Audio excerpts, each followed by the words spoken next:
From the moment her parents died, Alara stopped being a daughter.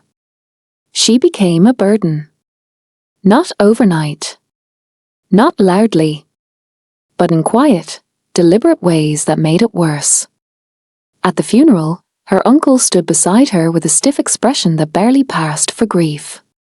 His hand rested on her shoulder not in comfort, but in possession. His wife wept louder than anyone else, clutching a silk handkerchief to her lips, drawing attention, accepting condolences meant for parents who were not hers. Alara was 15. Old enough to understand death. Too young to understand betrayal. The condolences faded within weeks. The house changed first.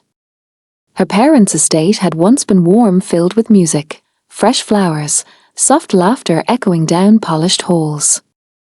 They had been wealthy, yes, but they lived quietly. No vulgar displays. No endless galas. Her father believed money was a responsibility, not a weapon. Her mother believed peace was more valuable than prestige. But peace died with them. Her uncle moved in quickly under the excuse of guardianship. Paperwork was signed. Lawyers came and went. Documents were sealed away. And then the draining began. Accounts were accessed. Investments transferred. Properties sold for stability. Alara didn't understand the language of legal theft yet, but she understood the sound of her mother's piano being removed from the living room and replaced with her aunt's expensive glass sculpture. She understood the silence at dinner. The cold looks. The whispers that stopped when she entered the room.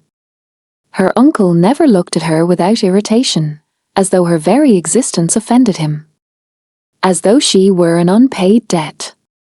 His wife's hatred was sharper. Deliberate. Cruel. Every meal became a performance. Plates set in front of her with just a little too much force. Chairs scraped across the floor with irritation. Complaints disguised as observations. She eats like she's starving. Well, she would be, if we weren't generous. Alara learned to chew quietly. To swallow quickly. To disappear. Her bedroom was moved from the second-floor master wing to a smaller guest room near the back of the house. It's more appropriate, her aunt had said, smiling thinly. The jewelry her mother once wore began appearing on her aunt's neck. The diamond earrings. The emerald bracelet. The sapphire ring her father had given her mother on their 20th anniversary. They were worn like trophies. Alara once gathered enough courage to speak. That bracelet was my mother's, she said softly. Her aunt tilted her head. And? Her uncle didn't even look up from his wine. Everything in this house belongs to this family. I am family, Alara whispered. Her aunt laughed. The sound was brittle. No, dear, she corrected. You're what's left. And what was left, apparently, was inconvenient. She's useless, her aunt snapped one evening, believing Alara was out of earshot. A reminder of people who should be died with their money, her uncle replied. The words didn't break her. They hollowed her. After that, Alara stopped hoping for kindness. She learned the art of survival. Wake early. Avoid conversation. Agree quickly. Never argue. Never cry where they could see. If she made herself small enough, quiet enough, perhaps she would stop offending them. But hatred does not require reason. And when there was nothing left to steal, no accounts to drain, no properties to liquidate, the resentment needed a new outlet. It found her. The insults grew sharper. The rules stricter. The punishments subtle but cutting. She was blamed for broken glasses she never touched. For bills she never saw. For moods she did not create. You're ungrateful. You cost us everything. You should be thanking us for keeping you. Keeping her. As if she were a stray animal rescued from the street. The truth was far uglier. They weren't keeping her. They were waiting. Waiting for the right moment. The right opportunity. The right buyer. Alara sensed it long before she understood it. The house felt like a holding cell. And she was the collateral. So when they summoned her to the living room that night, she already knew something terrible was waiting. Her uncle's voice carried down the hallway. Come here. Now. No name. Just a command. She walked slowly, heart pounding, palms damp. The living room lights were dim, casting long shadows across the polished floor. Her aunt sat rigidly on the sofa, hands folded in her lap, lips curved in a smile that did not reach her eyes. And standing by the window. He did not belong in their small, hateful world. Lucian Blackwood. Even before she knew his name, she felt the weight of it. Tall. Impeccably dressed. Still as stone. The city lights behind him framed his silhouette like something carved from shadow and authority. He didn't fidget. Didn't glance around nervously. He looked like a man accustomed to being obeyed. His presence filled the room, cold and commanding, like a verdict already passed. Alara stopped a few feet from the doorway. Her aunt gestured toward her lazily. This is her, she said, bitterness coating every syllable. Take her. The words hit like a slap. Not meet her. Not speak to her. Take her. Ilara's breath caught painfully in her throat. She wasn't introduced. Wasn't acknowledged as a person. She was presented. Her uncle leaned forward in his chair, eyes burning with resentment. She's yours now. A fair exchange.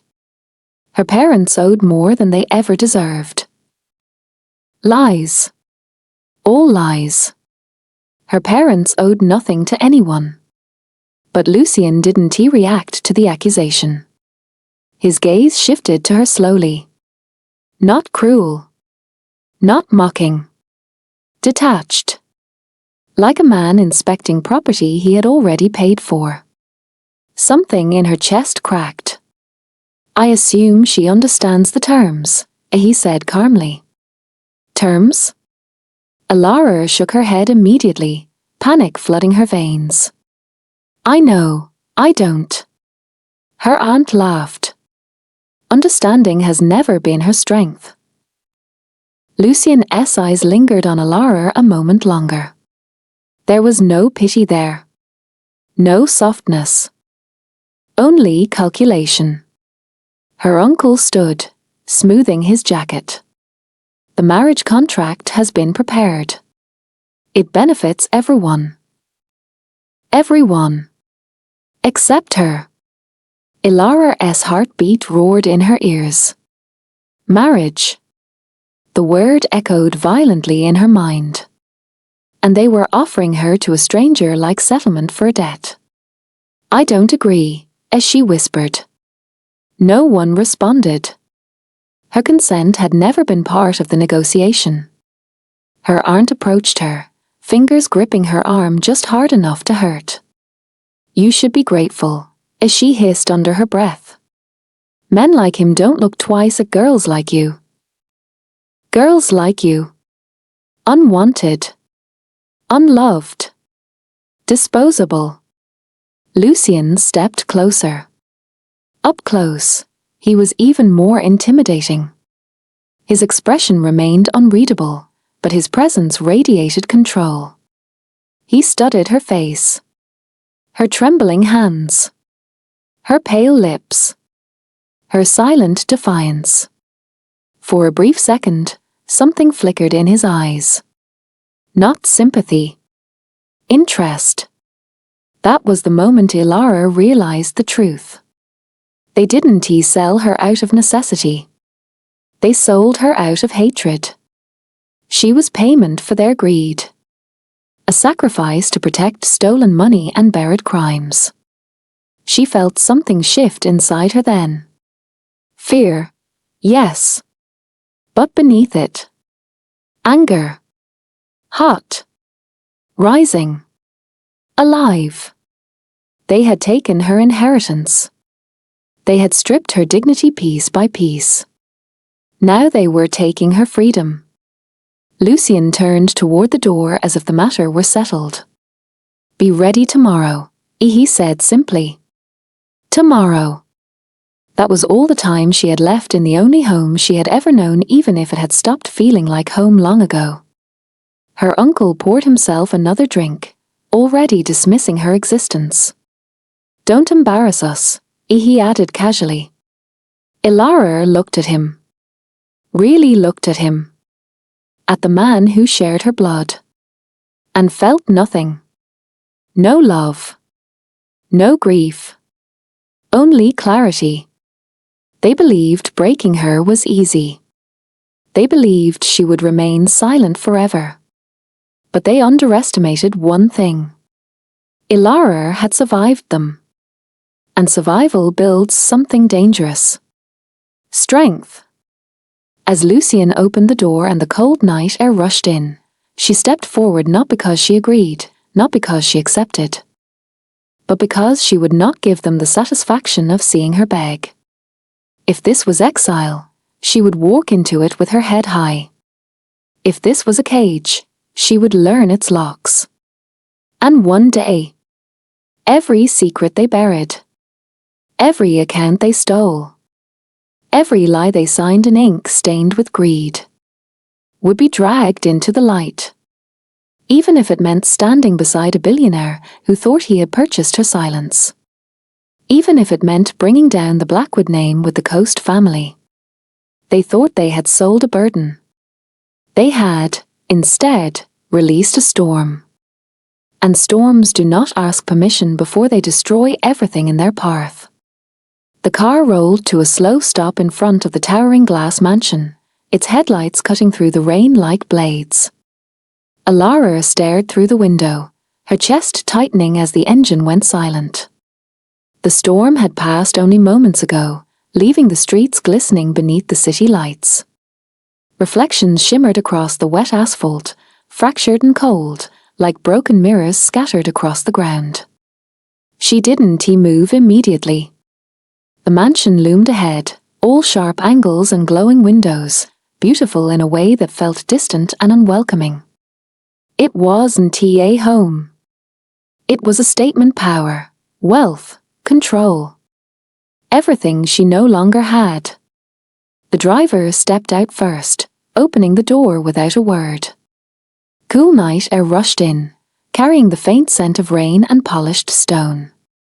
Ilara hesitated before stepping out, her shoes touching the damp pavement. The moment her gaze lifted, she felt it. Lucien Blackwood was already watching her.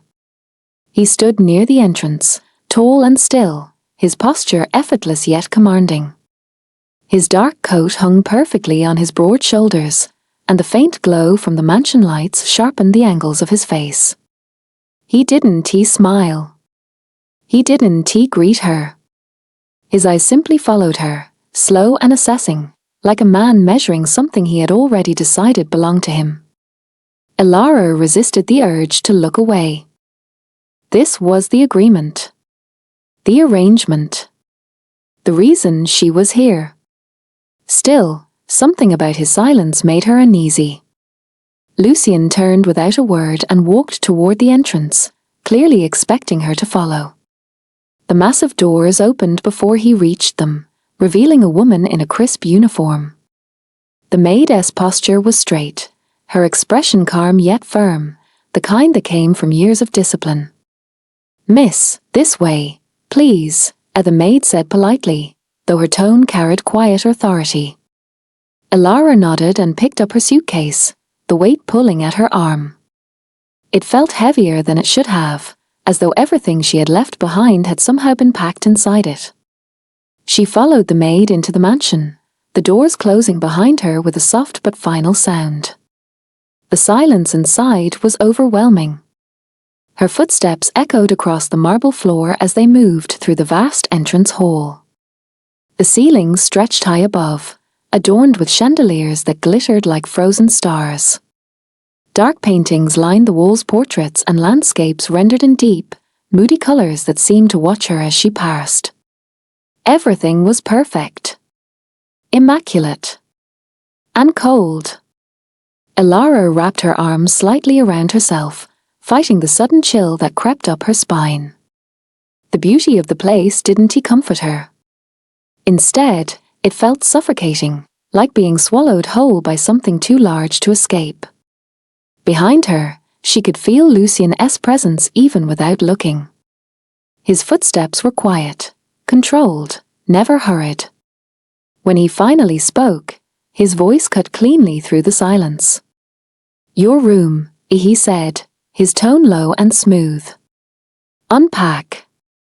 Dinner will be at 8.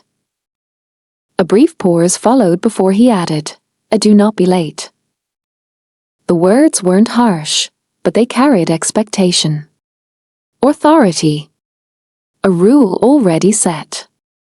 "Yes, sir," Elara replied softly, her throat tightening around the words. The maid gestured toward the grand staircase, and Elara followed her upward. The marble steps gleamed beneath soft lighting, each step amplifying the sound of her heartbeat.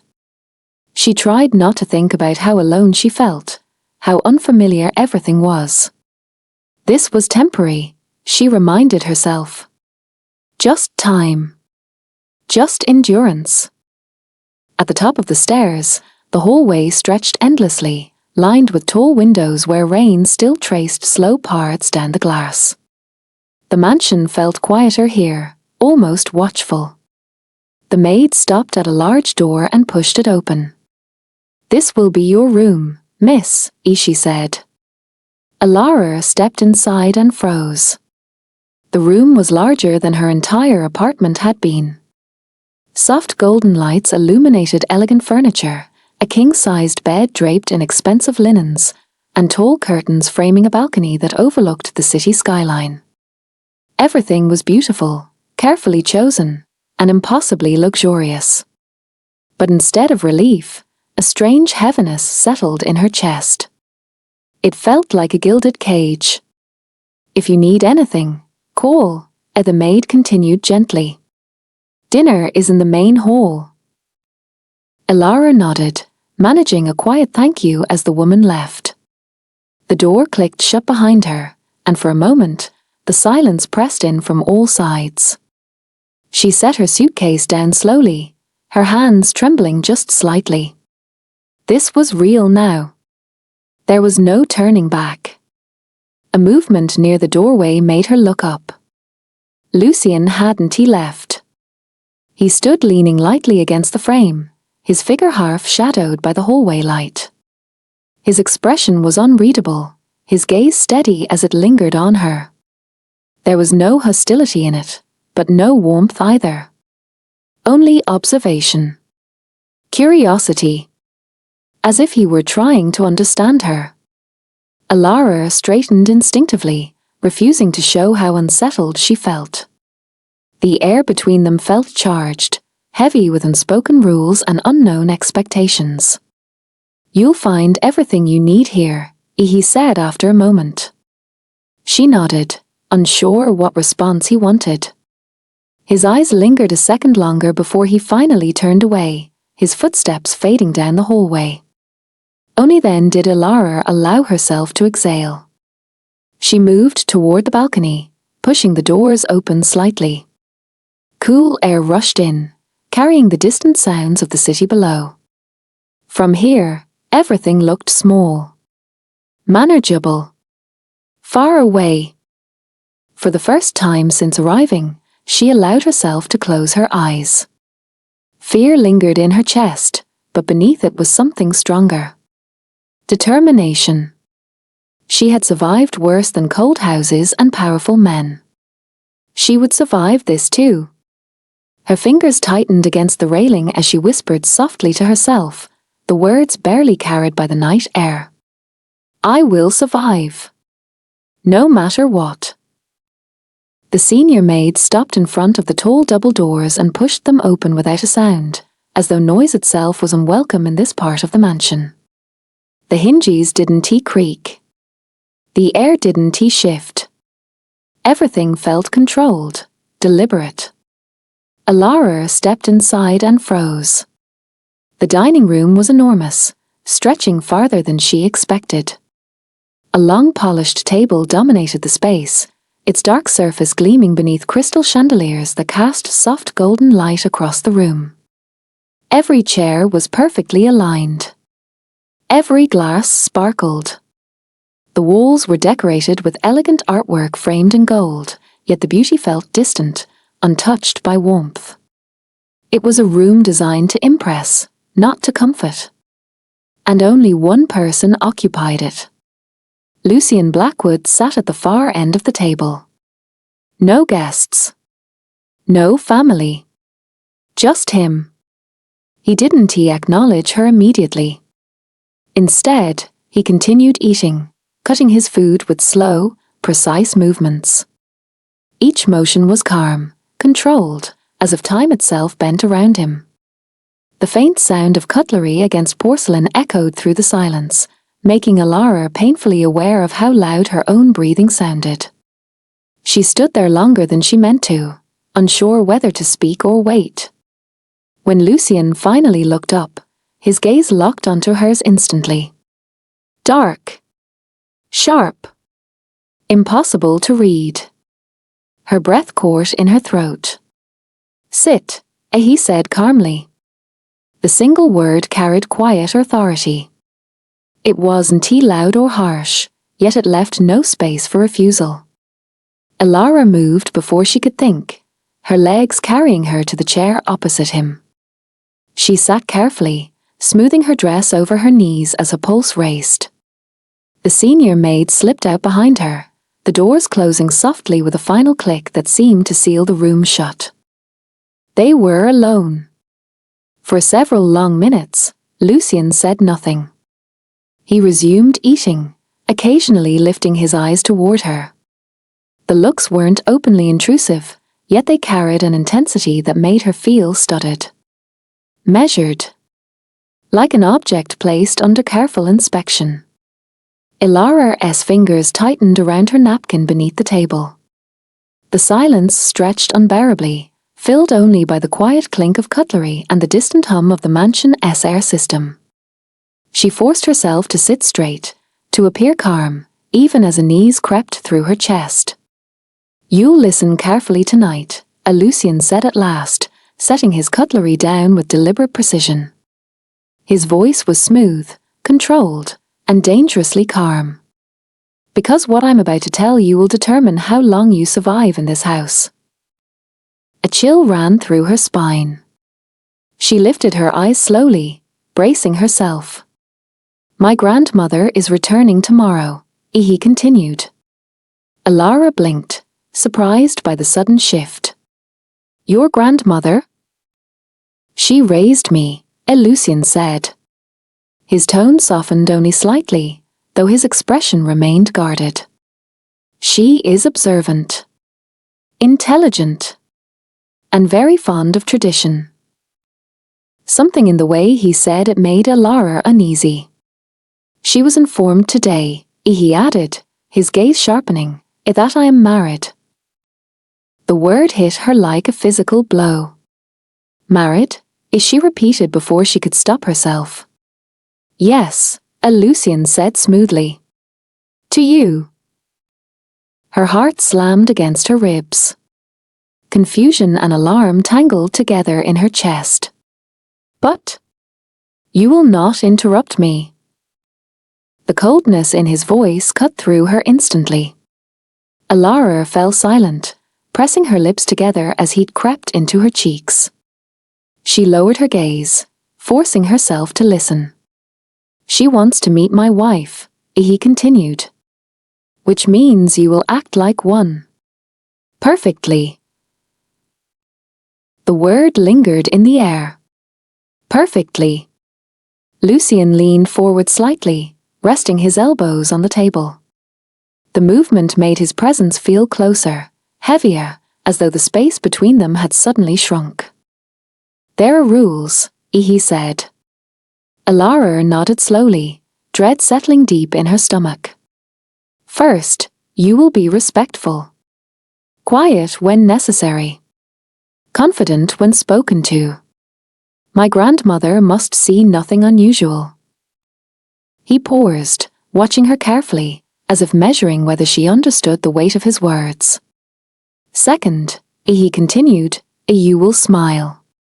Often. She believes love is visible. Alara swallowed hard. Pretending affection felt far more difficult than pretending obedience. Smiling at him, touching him, acting as though their arrangement was real, it made her chest tighten. Lucien's gaze didn't soften. Third, he said, his voice turning sharper, starting tomorrow night, you will sleep in my room. Her head snapped up. What? The word escaped before she could stop it. My grandmother must not discover that my wife sleeps elsewhere, he said flatly. Suspicion invites questions. Questions create problems. I want Alara began, panic rising in her voice. Lucien stood abruptly. The chair scraped softly against the floor, the sound echoing through the room. He walked toward her slowly, every step measured, controlled. Alara's breath caught as he stopped beside her, close enough that she could smell his cologne clean, expensive, and unsettlingly familiar already. His presence felt overwhelming, like standing too close to a storm. You will, he said quietly. This is not a request. Alara forced herself to meet his gaze, even as fear curled in her chest. She refused to shrink under him completely. And what exactly do you expect from me in your room? She asked, her voice steady despite the tension. For a brief moment, something flickered in his eyes. Surprise, perhaps. Or amusement. It vanished too quickly for her to be certain. Nothing you do not agree to, he said after a pause. I am not a monster, Alara. Relief flickered faintly, but it didn't last. His expression hardened again. But don't mistake restraint for weakness. The warning settled heavily between them. Silence followed, thick and suffocating. Alara became painfully aware of how close he stood, of the quiet power in his stillness. He wasn't raising his voice. He didn't need to. Control came naturally to him. This arrangement protects you, Lucien continued, stepping back at last. The distance returned, but the tension remained. It also protects me. Break the illusion, and there will be consequences. The words weren't spoken loudly, yet they carried certainty. He turned away from her, adjusting his cuffs as though the conversation were already finished. Finish your meal, he said calmly. The maid will move your things to my room tomorrow morning. Then he walked toward the door without another glance. The sound of it closing behind him echoed through the empty dining room. Alara remained seated, staring down at the untouched food in front of her. Her appetite had vanished completely. The chandeliers above suddenly felt too bright, the room too large. She had entered the mansion believing she understood the rules. Believing this was only a temporary arrangement, something she could endure quietly until it ended. But tonight had changed something. This wasn't just a contract anymore. It was performance. Deception. Proximity. A shared room. A shared lie. and a grandmother who must never discover the truth. Alara exhaled slowly, her fingers trembling slightly as she folded her napkin on the table. The mansion felt different now, less like a place she was staying, and more like a stage she could never step off. And for the first time since arriving, she realized the most dangerous part wasn't Lucian's rules. It was how easily she could forget they were pretending at all. Morning came too quickly. Alara had barely slept. The unfamiliar ceiling, the silence of the mansion, the weight of Lucian's words from the night before they had followed her into restless dreams and pulled her awake long before sunrise. Now she sat at the long breakfast table, fingers wrapped around a porcelain teacup that had already gone cold. Steam no longer rose from its surface, but she hadn't noticed when it faded. Her thoughts were elsewhere, on rules, on shared rooms, on a grandmother who must not suspect the truth. Across from her, Lucian ate as though nothing had changed. His movements were precise, controlled. He cut his food into even portions, lifted his fork without haste, swallowed without sound. If the previous night had unsettled him at all, he gave no sign of it. They didn't speak. The silence wasn't new, but this one felt heavier, tighter, as though something invisible now stretched between them, fragile and dangerous. Alara lowered her gaze to her untouched plate. Then, "You didn't wait for me." The voice sliced cleanly through the room. Firm, calm, commanding. Alara froze. Lucian stood immediately. At the entrance of the dining room stood a woman whose presence altered the very air. She appeared to be in her late 70s, silver hair swept neatly into a low bun, posture straight and unwavering. She wore a tailored cream suit, elegant and understated, with a string of pearls resting against her collarbone. Her eyes were sharp, assessing everything at once. Yet beneath that sharpness lingered something warmer. Something knowing. "I arrived early," the woman continued coolly, stepping forward. "And I find my grandson already eating without his wife." Lucian inclined his head respectfully. "Grandmother, I wasn't expecting you until noon." "I don't announce myself," as she replied. "Surprises reveal truth." Her gaze shifted. It landed on Alara, and softened. "You must be the girl who stole my grandson's stubborn heart." Alara stood so quickly her chair made a faint scraping sound against the floor. Her hands trembled despite her effort to control them. Good morning, Maram." The older woman's lips curved slightly. "Sit," she said gently, but the authority beneath the softness was unmistakable. "And don't shake. I don't bite." A few staff members hurried forward at her silent signal. "Bring my breakfast," she instructed. "Tea. No sugar." As she took her seat at the head of the table, the entire room seemed to realign around her. Even Lucian remained standing until she gave a small nod of dismissal. Only then did he sit. "So," she began, slicing her bread with elegant precision, "how long have you two been married?" "A few months," Lucian answered smoothly. "Months," she repeated, glancing between them. "And yet you eat like strangers." Alara's heart stuttered. Lucian's expression didn't change, but she felt the subtle shift in his posture. Before the silence could grow uncomfortable, the grandmother reached across the table and placed her hand gently over Alara's. Her touch was warm, steady. "Eat, my dear," as she said softly. "Men in this family are cold before they learn better." Alara blinked, surprised by the unexpected kindness. "Yes, Maram," as she murmured. She forced herself to take a bite. The food tasted like nothing, but she chewed carefully, aware of the grandmother's observant gaze.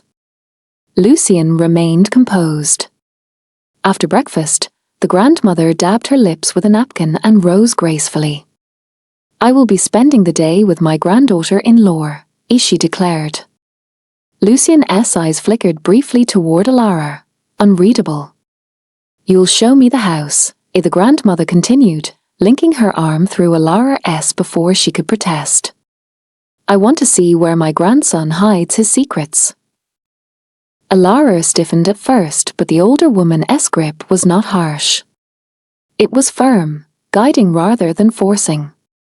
They walked through endless hallways lined with paintings and polished floors. The grandmother's presence drew subtle reactions from the staff. Some straightened immediately. Others lowered their heads respectfully. She corrected a maid for misplacing a floral arrangement, but her tone was measured, not cruel. "Details reflect discipline," as she said calmly. Moments later, she praised a young footman for his attentiveness. "Effort must be acknowledged," as she added. With Alara, however, her tone remained different. Softer. Curious. "How are you adjusting?" she asked as they stepped into the grand living room. "I'm learning," Alara replied carefully. "Learning what?" Alara hesitated. "How things work here." The grandmother hummed thoughtfully. "A house like this," she said, glancing around, "it can either feel like a palace or a prison." Alara's breath caught, but she didn't respond. They continued into the garden, where morning light filtered gently through trimmed hedges and blooming roses. The grandmother paused near a stone bench. "You are quiet," as she observed. Alara offered a small smile. "I don't talk much." "Quiet people often carry heavy things," the older woman said. The words landed deeper than Alara expected. "I'm learning," Alara repeated softly. The grandmother studied her face carefully, as if searching for something beneath the surface. "Good," she said at last. "A Blackwood wife must be strong." Wife. The word still felt foreign. The day passed slowly but not unpleasantly. The grandmother asked about Alara's interests, her family, her childhood. The questions were gentle but deliberate. Alara answered carefully, revealing enough to seem open, but not enough to feel exposed. By evening, she was exhausted. Dinner that night was different from breakfast. Brighter. Warmer. Lucien actually laughed at one of the grandmother's stories about his childhood.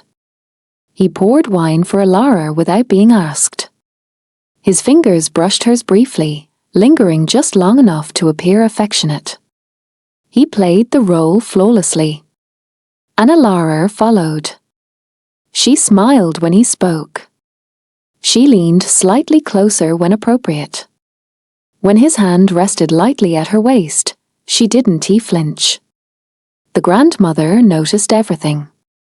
Her gaze flickered between them more than once, but she said nothing. When dinner ended, Lucien rose and extended his hand toward Alara. "It's been a long day," he said smoothly. "We should retire." The grandmother's lips curved knowingly. "Of course," she replied. "Married people need their privacy." Heat rushed to Alara's face. Lucien guided her upstairs, his hand firm at the small of her back. The gesture felt possessive but controlled. At his bedroom door, he paused. "Good night, grandmother." "Good night," she replied. Then her eyes softened as they settled on Alara. "Sleep well, my dear." The door closed behind them with a quiet click. Silence fell instantly. The performance evaporated. Lucien released her and loosened his collar, exhaling slowly. "The couch is yours," he said without looking at her. "Or the floor." Ilara stared at him. He crossed the room and removed his watch, placing it neatly on the bedside table. "And the bed?" Ishi asked quietly. "Mine." The word held no apology. He lay down without another glance, turning onto his side. Ilara remained standing in the middle of the room, unsure whether to feel angry or foolish. The couch was narrow, decorative more than functional. Slowly, she walked toward it and sat down. A wife with nowhere to sleep. A marriage built on illusion. A mansion where kindness existed but always with conditions. She pulled her knees to her chest, wrapping her arms around herself. The room was large, yet it felt smaller than the one she had slept in alone. From the bed, Lucien's breathing remained steady. For a moment, she wondered if he felt anything at all. Then, "You did well today." His voice broke the silence unexpectedly. She looked up. He hadn't. He turned around. "My grandmother is difficult to deceive," he added. "You handled yourself properly." It wasn't warmth. But it wasn't cruelty either. "Thank you," Ilara whispered. Silence returned. The lights were dim. Shadows stretched across the walls. And for the first time since arriving, the mansion felt colder than ever, not because of its marble floors or vast empty halls, but because she now understood the truth. In this house, even affection was strategy. Even kindness had boundaries. And she was learning, slowly, how to survive within both. Ilara woke with a sharp pain slicing through her neck. A quiet groan slipped from her lips as she lifted her head from the narrow couch. Sleep had claimed her in an awkward, unforgiving position, half-curled, one arm tucked beneath her cheek, the other hanging uselessly off the edge. Every muscle protested as she tried to sit up. Her back ached. Her shoulders throbbed. Even her fingers felt stiff. She pressed a hand to her neck and winced. So this was marriage. Not warmth. Not comfort. Not whispered good mornings and soft touches in the dark. Just endurance. The wide bed across the room remained untouched, smooth and immaculate. The sheets were unwrinkled, the pillows undisturbed. Lucien was already gone. Of course he was. She pushed herself to her feet slowly. The cold marble floor sent a chill up her legs. The room felt too large, too elegant, too empty. Sunlight filtered through the tall windows, painting golden streaks across the walls, but it did nothing to warm her. She walked into the bathroom, staring at her reflection in the mirror. Her eyes looked tired. Small. Foreign. "You'll survive," she whispered to herself. She washed her face, smoothed down her hair, and changed into a simple dress, something modest, appropriate. Something that wouldn't invite criticism. When she entered the dining room, Lucien's chair was empty. Grandmother was already seated. "You look uncomfortable," the older woman observed calmly, stirring her tea. Her movements were precise, elegant, controlled. Ilara hesitated before taking her seat. "I didn't sleep well." "That will not do," the grandmother said firmly. Her gaze sharpened as it settled on Ilara's face. "Marriage is adjustment," as she continued, "but suffering is not." The words struck deeper than Ilara expected. She lowered her eyes quickly, focusing on the tablecloth. How could she explain that this marriage was built on rules? On silence? On a performance that never ended? "I'll adjust," Ilara said softly. The grandmother leaned back slightly, studying her. "You are too young to speak like that," as she murmured. Before Ilara could respond, Footsteps echoed down the hallway. Lucian entered. Perfectly dressed. Perfectly composed. As though nothing in the world could ever unsettle him. He greeted his grandmother respectfully, then turned to Alara. Without hesitation, he leaned down and kissed her cheek. It was brief. Controlled. Calculated. His lips barely brushed her skin, but the message was clear. We are being watched. The lie continued. They ate in silence. Alara noticed the way the grandmother's eyes lingered on them, on the space between their chairs, on the absence of subtle touches, on the stiffness that lingered beneath their polite gestures. After breakfast, Lucian left without another word. Alara spent the morning in the garden, walking slowly among the roses. The scent was sweet but heavy. Almost overwhelming. She wondered what kind of woman he had imagined when he decided to marry her. Strong? Silent? Disposable? The thought tightened her chest.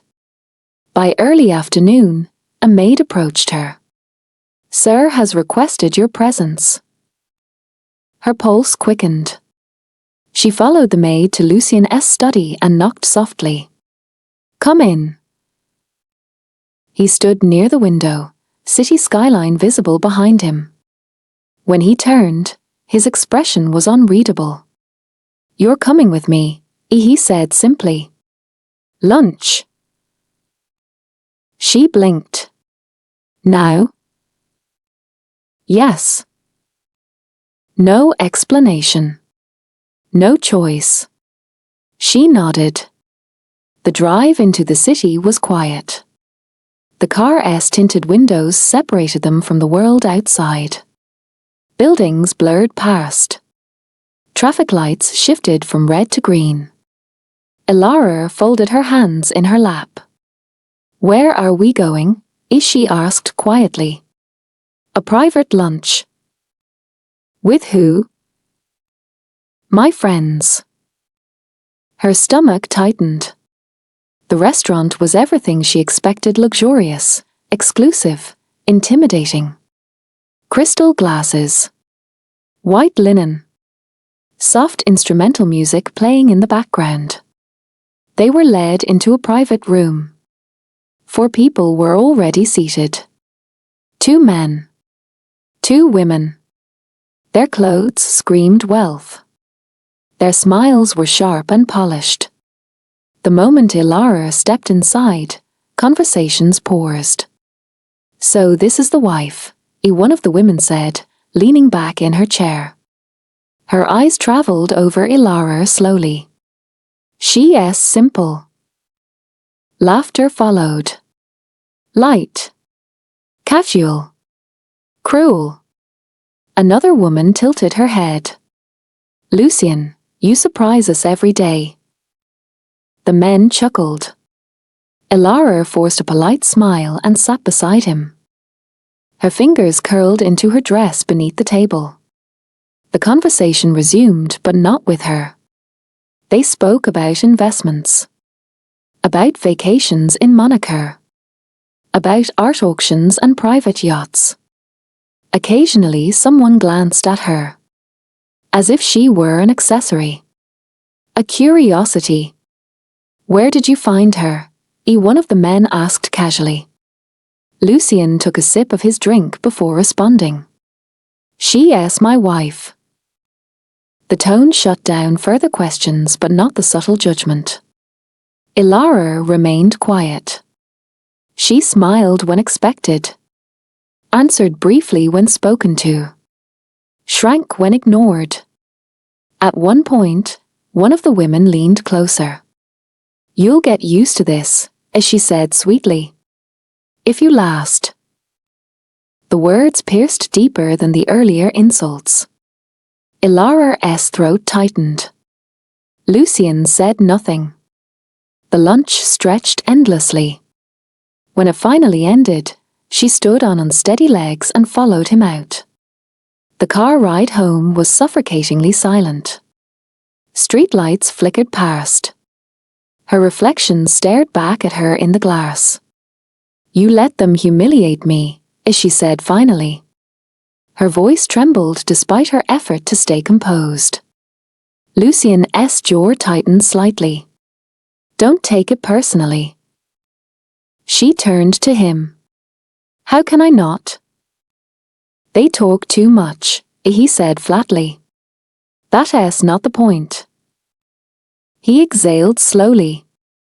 "You need to behave normally," he said. "My grandmother is watching." The words hit her like a slap. "So I deserved it," she asked quietly. "I didn't he say that." "But you didn't he stop it." Silence. He looked forward, eyes fixed on the road. "This arrangement requires control," he said at last. "Emotions complicate things." She turned away from him. Of course. Emotions were inconvenient. Dinner that evening was polite. Carefully managed. The grandmother carried most of the conversation. Lucien responded smoothly. Ilara played her role. When it ended, they climbed the staircase together in silence. Inside the bedroom, the performance dissolved once again. Lucien removed his jacket and disappeared into the bathroom. The sound of running water filled the room. Ilara stood in the center of the space, staring at the bed. Then at the couch. Then at the cold marble floor. A slow breath escaped her. She was tired of waking up in pain. Tired of pretending she didn't feel humiliated. Tired of shrinking. She walked to the closet, retrieved a spare duvet and pillows, and laid them carefully on the floor beside the bed.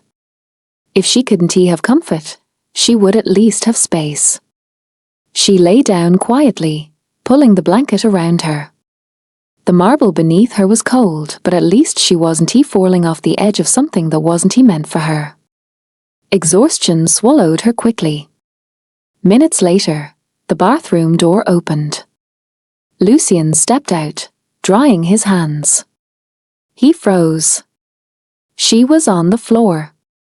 Curled slightly. Small. The pillows barely cushioned her from the hardness beneath. Something twisted sharply in his chest. He walked closer. Crouched beside her. Her breathing was soft. Even. Strands of hair had fallen across her face. Without thinking, he reached out. His fingers hovered inches from her cheek. He could lift her. Place her on the bed. Tell her to stop being stubborn. Tell her he hadn't meant for today to go that way. Tell her. His hand stilled. Then slowly withdrew. Restraint. He straightened. Walked to the bed. Lay down. The lights went out. Darkness settled between them. But sleep did not come easily. He stared at the ceiling. She shifted faintly on the floor. The silence was heavier than before. Filled with everything he hadn't said. And everything she felt but could not voice. Between the cold marble and the wide bed, distance stretched not measured in steps, but in pride, in misunderstanding, in walls built too high to climb in a single night. Outside, the city glittered beneath the stars. Inside the mansion, two people lay only feet apart. Closer than strangers. Farther than lovers. And neither of them knew which direction they were moving in.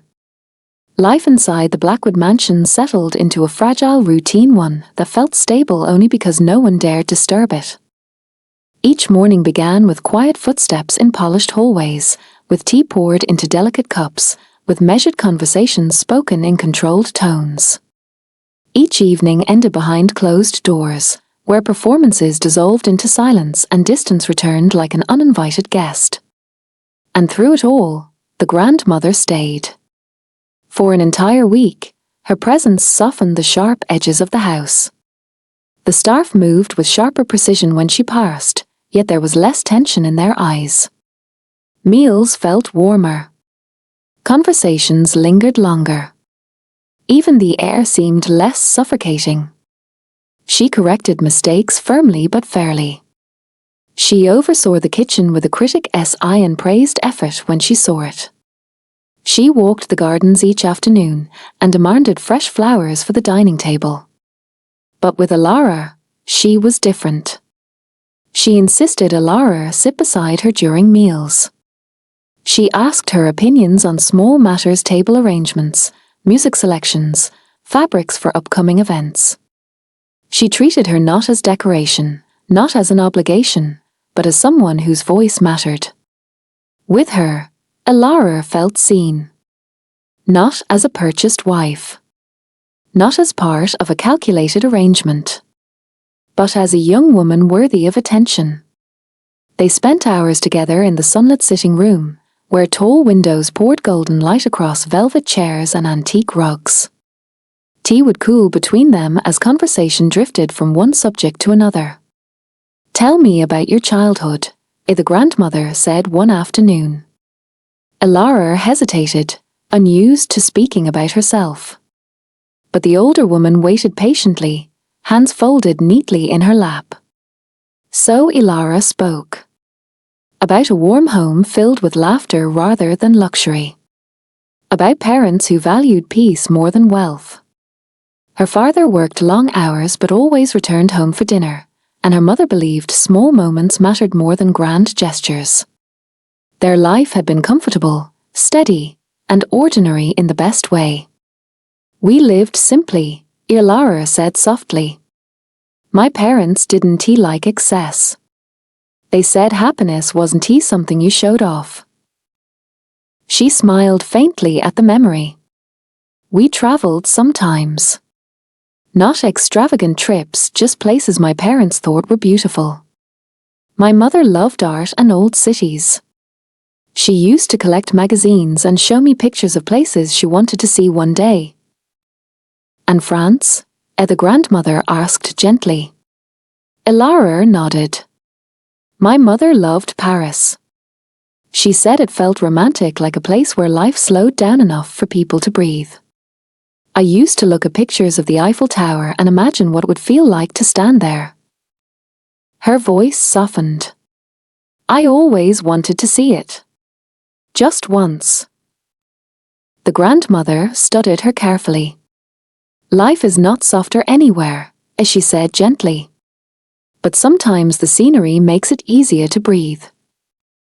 On another afternoon, while sunlight streamed warmly across the polished floor and the scent of chamomile filled the air, the grandmother spoke as though the thought had simply crossed her mind. "I will be traveling to France," she said calmly. Alara blinked. "France?" "Yes. A gala event in Paris. I am the main host." Alara's chest tightened with something unexpected. "That sounds wonderful," she said. "It will be," the grandmother replied, her lips curving into a knowing smile. "And you will come with me."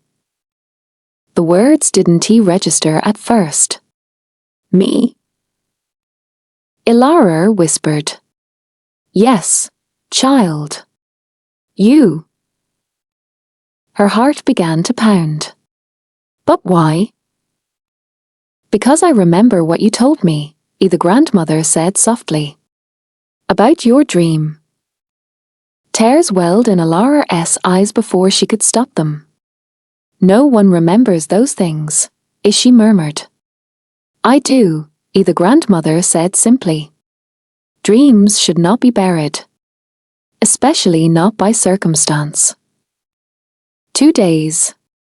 The event was in 2 days. She was going to France. For the first time since entering the mansion, her chest felt light. Hope fluttered inside her, fragile, cautious, but undeniably real. She rose so quickly she nearly spilled her tea. "Thank you," she breathed. The grandmother reached out and squeezed her hand. "Pack something beautiful." Ilara barely remembered walking down the corridor afterward. Her feet carried her almost instinctively to Lucien's study. She knocked once before pushing the door open. He stood by the window, reviewing documents on his tablet. "I'm going to France," she said breathlessly. "Your grandmother invited me." She remembered what I told her. Lucien looked at her. Just once. His expression didn't change. No surprise. No approval. No irritation. Nothing. He held her gaze for a moment too long. Then he turned away. Without a word, he walked past her and left the room. The silence he left behind felt heavier than if he had spoken. Her excitement faltered. Cracked slightly. But she forced a small smile. Maybe he's busy. Maybe this doesn't matter to him. That evening, exhaustion settled into her bones more deeply than usual. It wasn't he knew she had felt it for days now. A strange dizziness that came and went. Weakness that made her pause before climbing stairs. She ignored it. She didn't want to ruin this. Dinner was quieter than usual. The grandmother noticed immediately as Ilara pushed food around her plate. "You're eating slowly," she observed. "I'm just a little tired," Ilara said quickly. "I'll be fine after some sleep." The grandmother's eyes narrowed slightly. "You look pale." "It's nothing," Ilara insisted. Lucien remained silent. But his gaze flickered toward her once. Only once. That night, Ilara returned to the bedroom and laid her bedding carefully on the floor beside the bed. The temperature had dropped. The marble beneath her felt colder than usual. She wrapped herself tightly in the duvet, curling inward to preserve warmth. Her body felt heavier than it should. Her limbs slow. But she told herself it was only fatigue. Only excitement. Only nerves. Sleep took her quickly. When Lucien entered the room later, loosening his tie, his gaze went straight to the floor. She was there again. Small. Curled.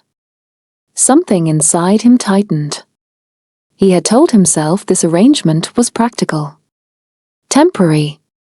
Necessary. But seeing her like that night after night began to irritate something deeper than inconvenience. He walked toward her. This time, he wouldn't hesitate. He crouched down, sliding his hands carefully beneath her shoulders. The moment his fingers touched her skin, he froze. She was trembling. Not lightly.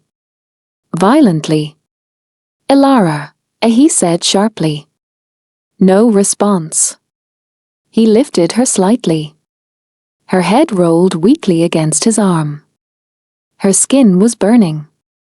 Too hot. Yet she shivered as though trapped in ice. "Ilara," his voice rose. "Wake up." Nothing.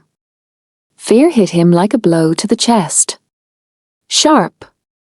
Sudden. Unfamiliar. He pressed his hand to her forehead. Fever. High. His pulse spiked. "Ilara," he called again, shaking her gently. Her lashes fluttered, but her eyes did not open.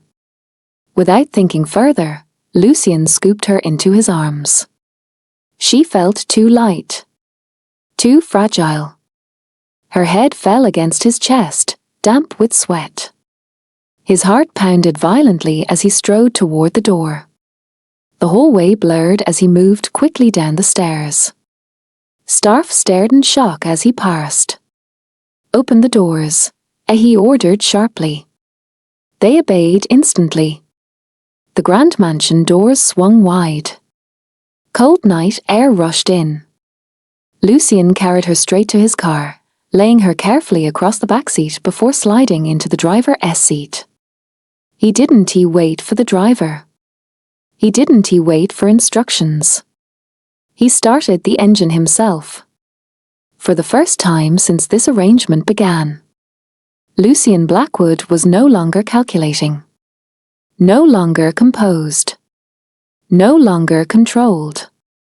As he sped down the darkened road toward the hospital, one thought echoed louder than anything else.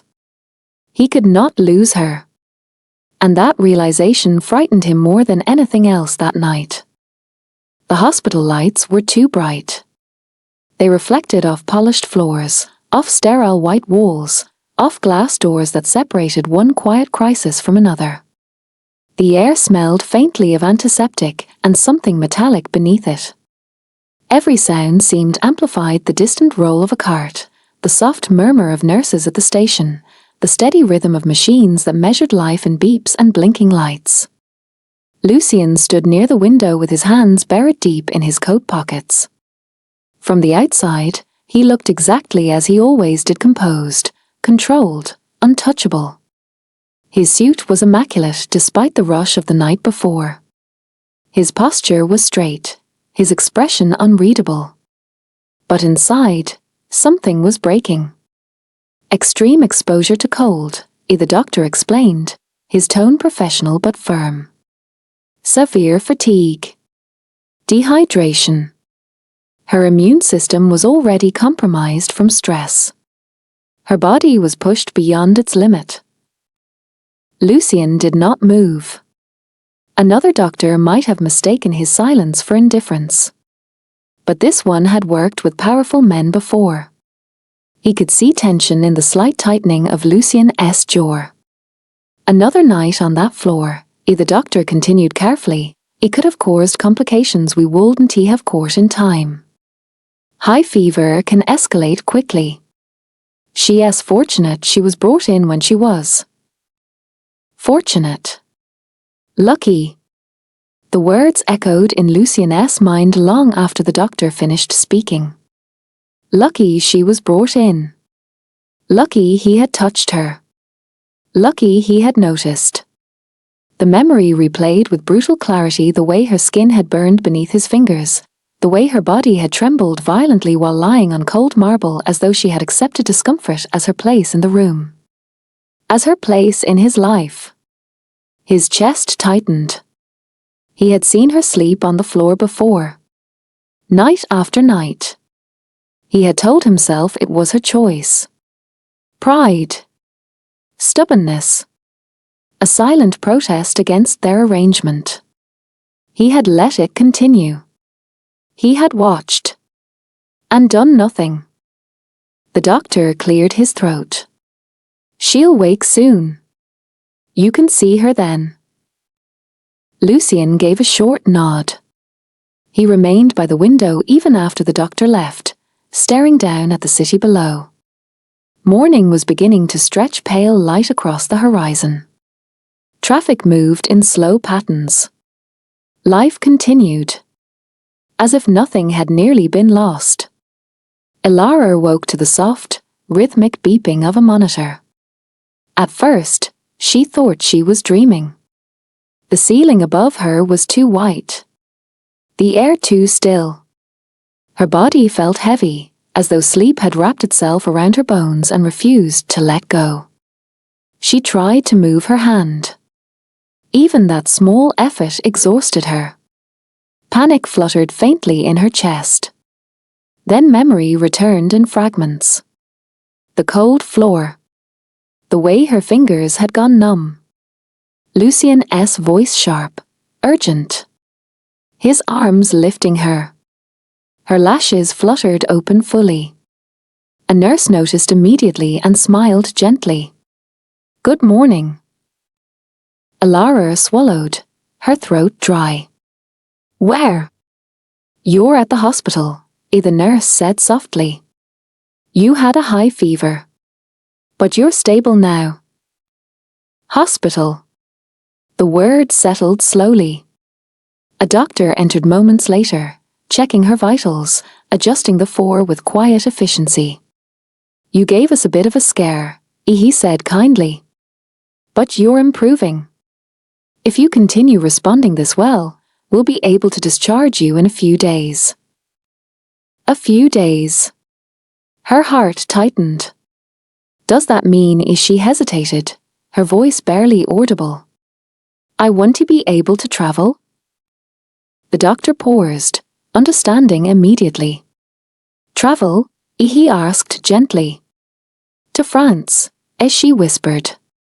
Sympathy softened his expression. Not immediately. You need rest. Proper rest. Your body needs time to recover. France. Paris.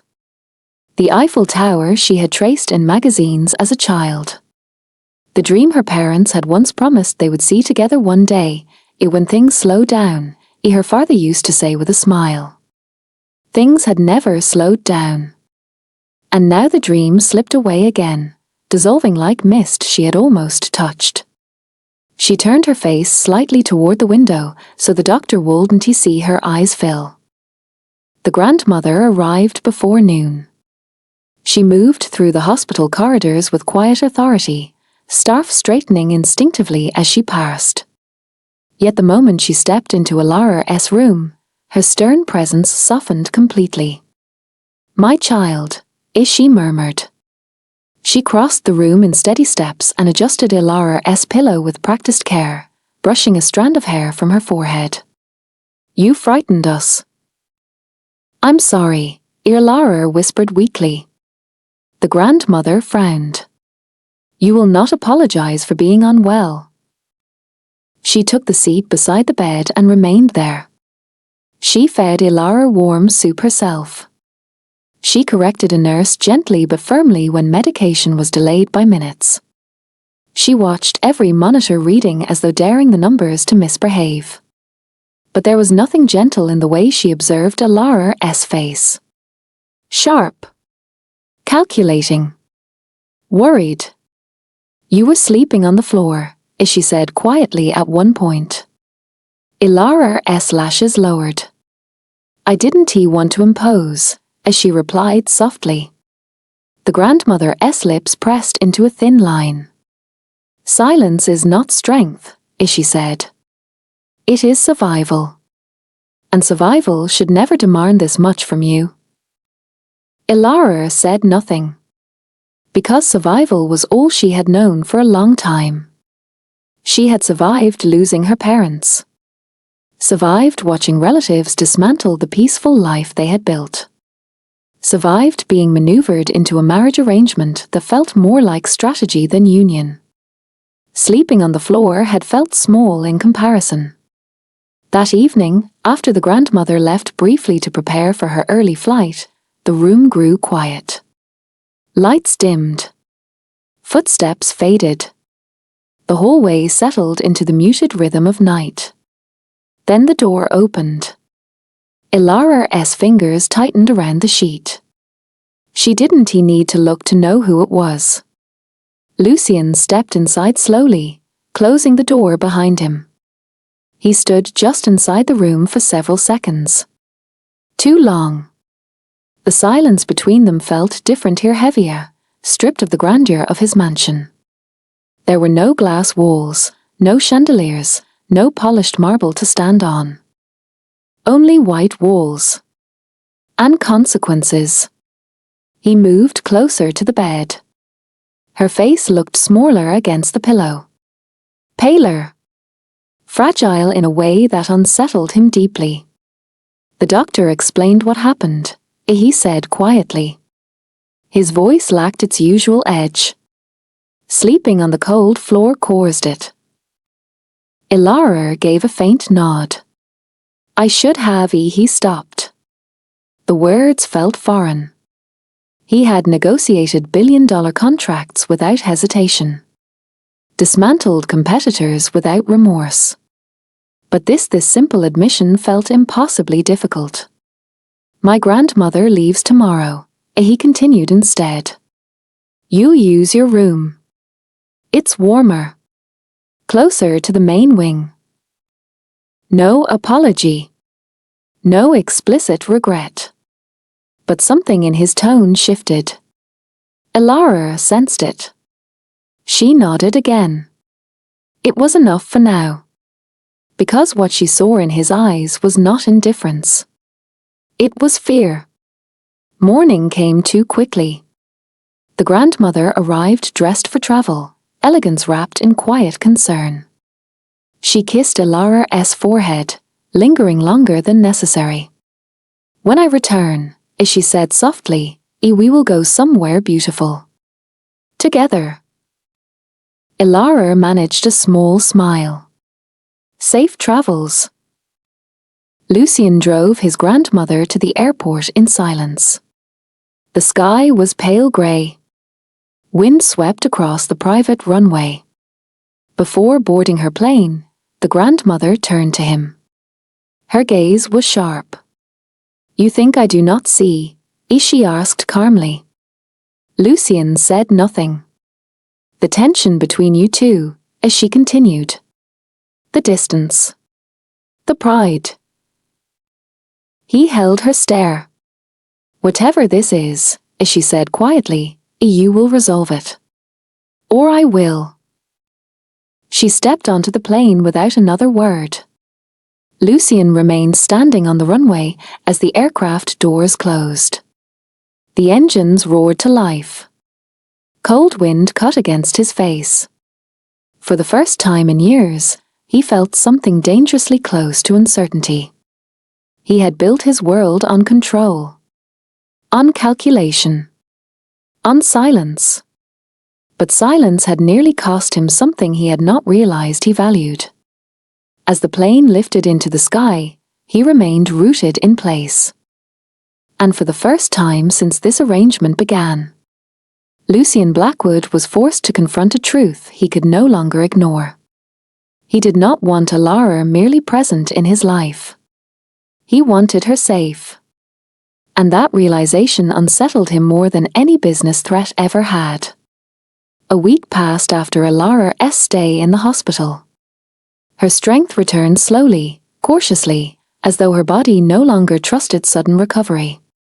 Some mornings she woke feeling almost normal, her limbs light, her thoughts clear, hope flickering quietly in her chest. Other days, exhaustion lingered beneath her skin, waiting for the smallest effort before settling heavily over her again. The doctors called it recovery. Elara called it uncertainty. Life inside the Blackwood mansion slipped back into its familiar rhythm, quiet, controlled, and distant. The routine felt stable only because nothing disturbed it. Meals arrived on time. The staff moved silently through the halls. The clocks ticked with precise indifference. And yet, something had changed. The grandmother's absence left a noticeable emptiness behind. While she had been there, the mansion had felt warmer, almost human. She had filled rooms with conversation, laughter, and gentle authority that softened even Lucien's sharp edges. Now, without her presence, the house felt larger than before. Colder. The silence returned. Elara slept in her own room now. The bed was soft, layered with expensive sheets and warm blankets, but sleep didn't come easily. Some nights she woke suddenly, breathless, her heart racing as if she was still lying on cold marble. Her body remembered what her mind tried to forget. She would sit upright in the darkness, hugging her knees, whispering quietly to herself until her breathing slowed. You're safe now. Still, the words didn't always feel true. Lucien kept his distance. He was polite. Always composed. Always controlled. They exchanged brief conversations over dinner or in passing through the halls, but nothing more. He never mentioned the hospital. Never mentioned finding her on the floor. Never mentioned the fear that had briefly broken through his calm that night. And Elara didn't he ask? Silence, she had learned long ago, was easier than questions that might not have answers. Her parents had taught her that peace mattered more than wealth. Though they had been rich, they lived simply choosing quiet mornings, family dinners, and ordinary happiness over status or attention. Their home had been warm, filled with books, music, and gentle conversations. The Blackwood mansion was the opposite. Luxury without warmth. One afternoon, a cream-colored envelope arrived. Lucian opened it in his study, reading the contents once, then again. His expression hardened slightly, a shadow passing through his eyes before disappearing behind his usual calm. "A family gathering," he said when Alara entered the room. "Relatives. Friends." Her stomach tightened instantly. She didn't need to ask which family. "They invited us," she asked softly. Lucian nodded. "They insisted." Of course they did. Crowds had always exhausted her. Too many voices. Too many watchful eyes. And her uncle and aunt especially, them had always enjoyed social events where appearances mattered more than truth. They smiled publicly while quietly reminding her where she stood. A burden. An obligation. Something tolerated, never welcomed. The evening of the gathering arrived too quickly. The hall was already alive with music when they entered. Crystal lights shimmered overhead, laughter echoing across the room as conversations overlapped into a constant hum. The air smelled of perfume and expensive wine. Lucian was greeted immediately. Hands were shaken. Smiles exchanged. Respect followed him naturally. Then the attention shifted to her. "So this is the wife." "She's younger than I expected." "Quiet, isn't she?" The whispers weren't subtle.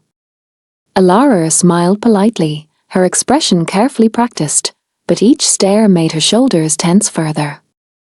The noise pressed against her senses, the room feeling smaller with every passing minute.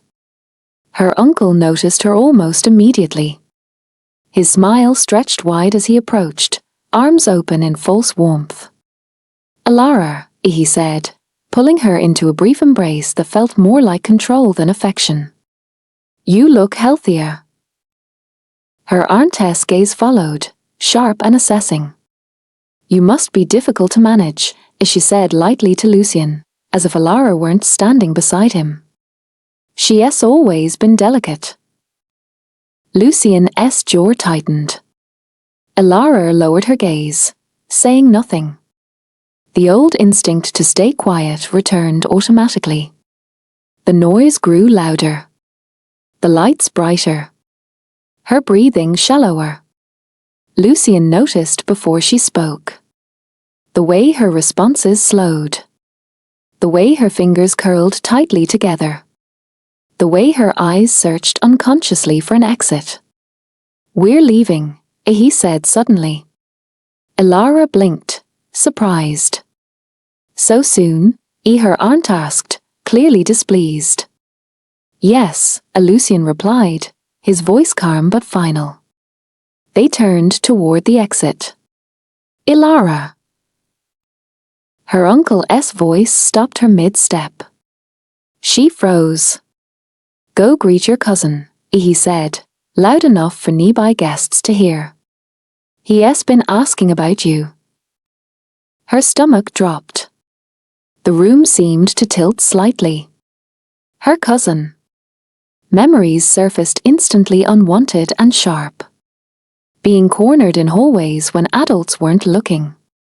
The mocking laughter when she tried to leave. The way fear had slowly become something normal she carried every day. "I don't feel well," Alara whispered. Her uncle's smile didn't reach his eyes. "Don't be dramatic. He's family." Lucian stepped closer to her. "She doesn't have to." "It's just a greeting," her uncle interrupted smoothly. "Unless you want to embarrass her." Several people turned to watch. The pressure settled heavily on Alara's chest. Then she saw him. Her cousin leaned casually against the far wall, watching her with a familiar grin, the same one from years ago. The one that said he remembered her fear.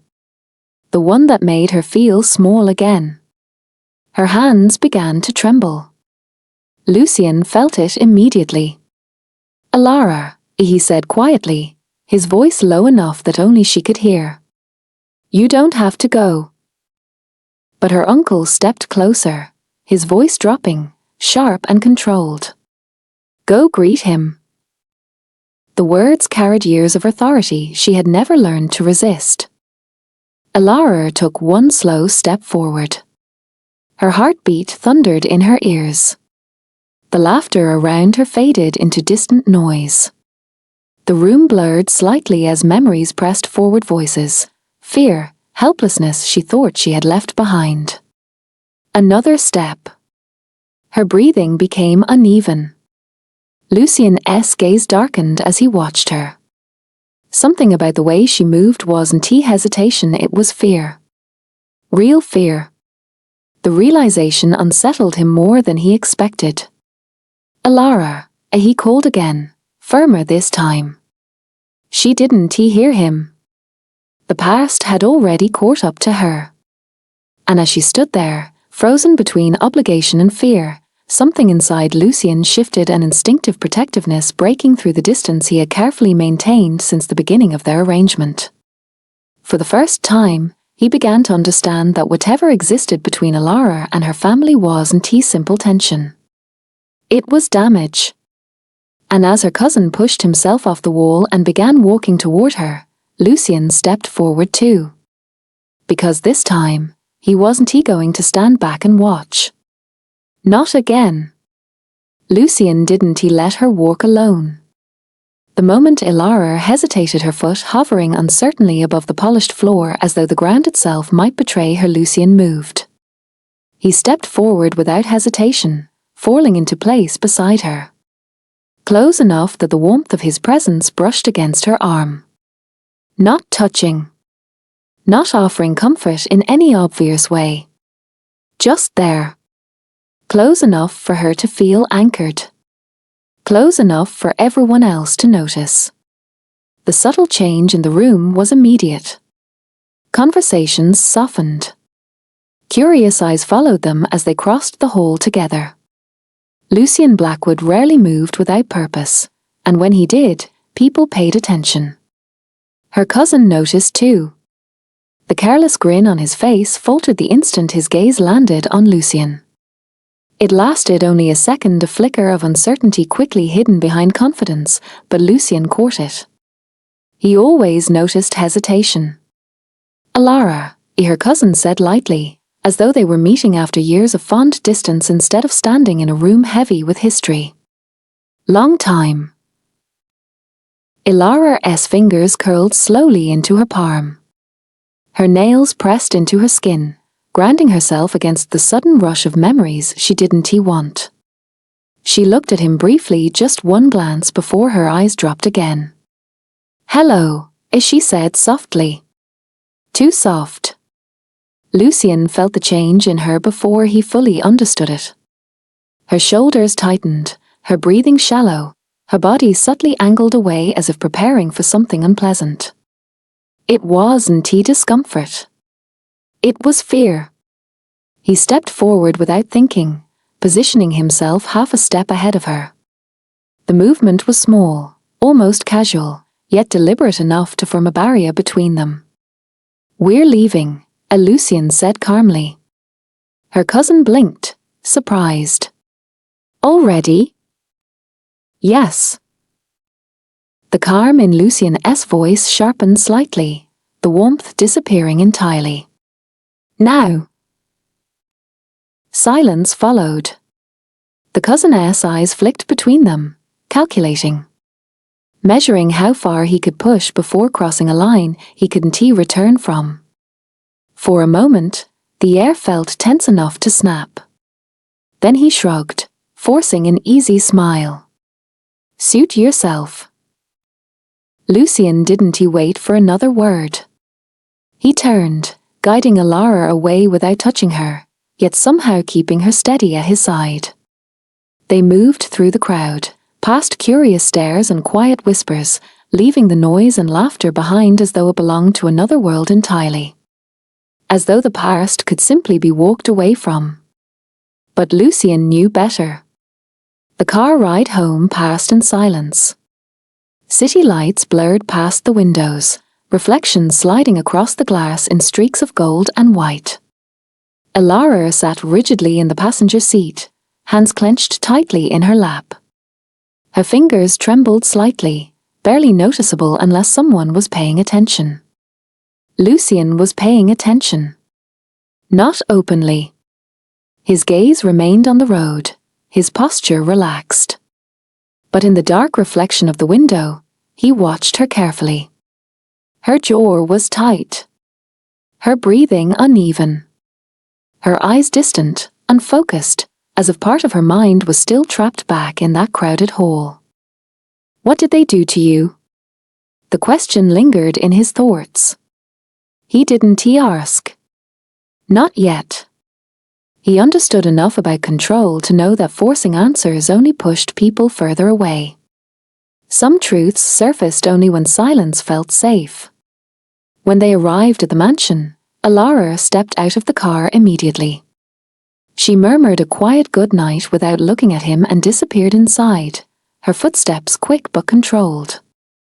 Lucien remained outside for a moment longer. The night air was cool, sharp against his skin. Normally, returning home brought relief. Tonight, the mansion felt different. Heavier. He entered slowly, the quiet swallowing the last echoes of the evening behind him. Upstairs, a door closed softly. He stood in the living room long after, staring at nothing in particular. Something about the way she had looked at her cousin unsettled him. It wasn't dislike. It wasn't embarrassment. It was recognition mixed with fear. And fear like that didn't come from nothing. Later that night, Lucien stood alone in his room. The glass wall stretched from floor to ceiling, the city glowing endlessly beyond it. Lights flickered in distant buildings, cars moving like streams of fire below. Usually, the view calmed him. It reminded him of control. Of order. Tonight, it did nothing. Anger simmered quietly beneath his calm exterior. He had already intended to dismantle her uncle's influence, business dealings, social reputation, financial leverage. It had been a long-term plan, calculated and emotionless. Now it felt different. Personal. Whatever had happened to Elara wasn't ordinary family cruelty. It had left marks too deep to fade with time. He had seen fear before real fear. And what he saw tonight wasn't something easily forgotten. I need answers, he decided. The next morning, Lucien finished breakfast alone. The house was unusually quiet. Elara normally appeared early, even if she barely spoke, sitting across from him with polite distance. Today, her chair remained empty. He told himself it didn't matter. Yet his grandmother's voice surfaced in his memory with uncomfortable clarity. I must never hear about her in the hospital again. Lucien exhaled slowly, irritation rising not at Elara, but at himself. He didn't check on people. He didn't involve himself in emotional complications. And yet, minutes later, he found himself climbing the stairs. He stopped outside her door, hand hovering just above the wood. Before he could knock, a scream tore through the silence. Sharp. Terrified. Broken. Elara. He shoved the door open. She was thrashing in bed, tangled in the sheets, her face pale and damp with tears. Her hands clawed helplessly at the blanket as sobs escaped her in uneven bursts. No, please stop, as she cried. Don't please. The words hit him harder than he expected. Lucien crossed the room in seconds. Elara, he said urgently, gripping her shoulders gently. Wake up. You're safe. She didn't hear him. Her body arched away from something only she could see, panic holding her prisoner inside the nightmare.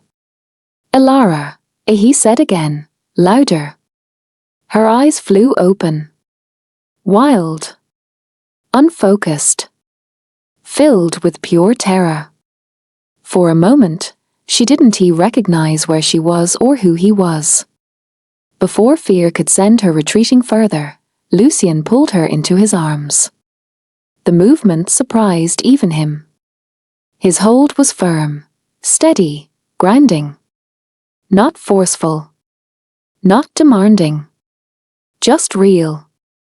It's over, he murmured quietly. You're safe. No one can touch you. Her body trembled violently at first. Panic shook through her in waves, her breathing uneven against his chest. His hand rested against her back, unmoving, allowing her to feel something solid beneath the fear.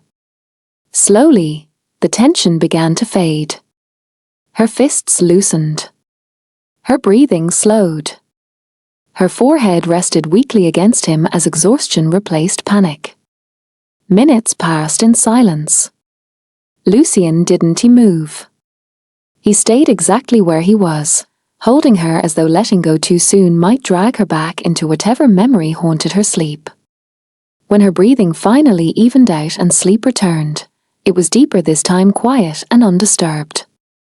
Carefully, he eased her back onto the pillows. A strand of hair fell across her face. Without thinking, he brushed it aside, his movements unusually gentle. Nightmares didn't come from nowhere. Fear that deep didn't appear overnight. Something had happened to Elara long before she entered his life. Something no one had stopped. Something she had been forced to endure alone. As Lucien stepped away from the bed, a quiet certainty settled in his chest. Whatever haunted her, he would find it. And when he did, the people responsible would learn exactly what it meant to make an enemy of Lucien Blackwood.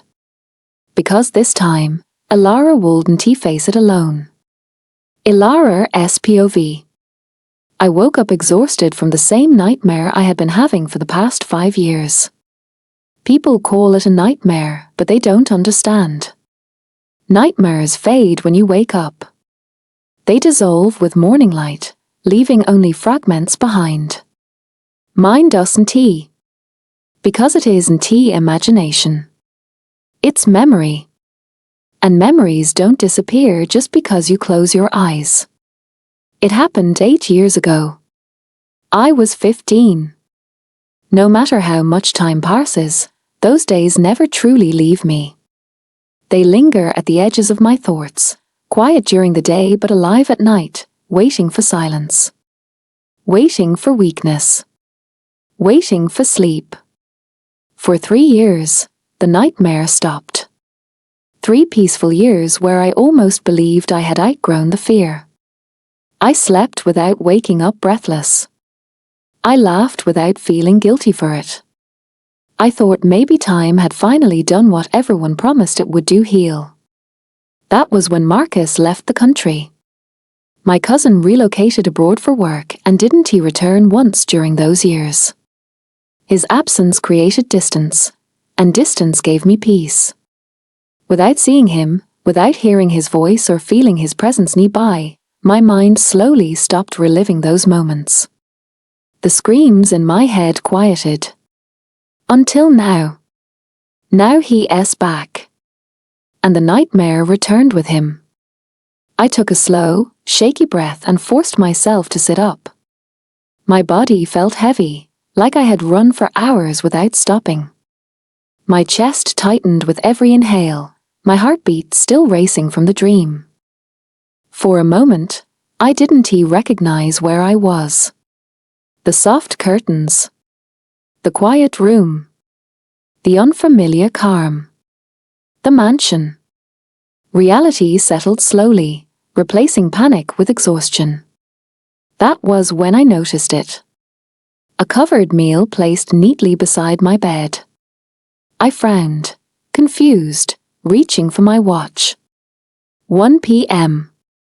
Shock rushed through me. I had slept through the entire morning, which meant someone had come into my room while I was asleep. While I was crying. While I was screaming. Heat crawled up my neck at the thought. Embarrassment mixed with discomfort. The senior maid, most likely. She moved quietly through the house, always observant, always gentle. It had to be her. I told myself not to think about it too much. After what felt like forever, I forced myself to stand, freshened up, and ate slowly. My appetite hadn't fully returned since the hospital, but I finished enough to avoid worrying anyone. Eventually, the walls began to feel too close. I stepped outside into the garden. The air was cool, carrying the faint scent of roses.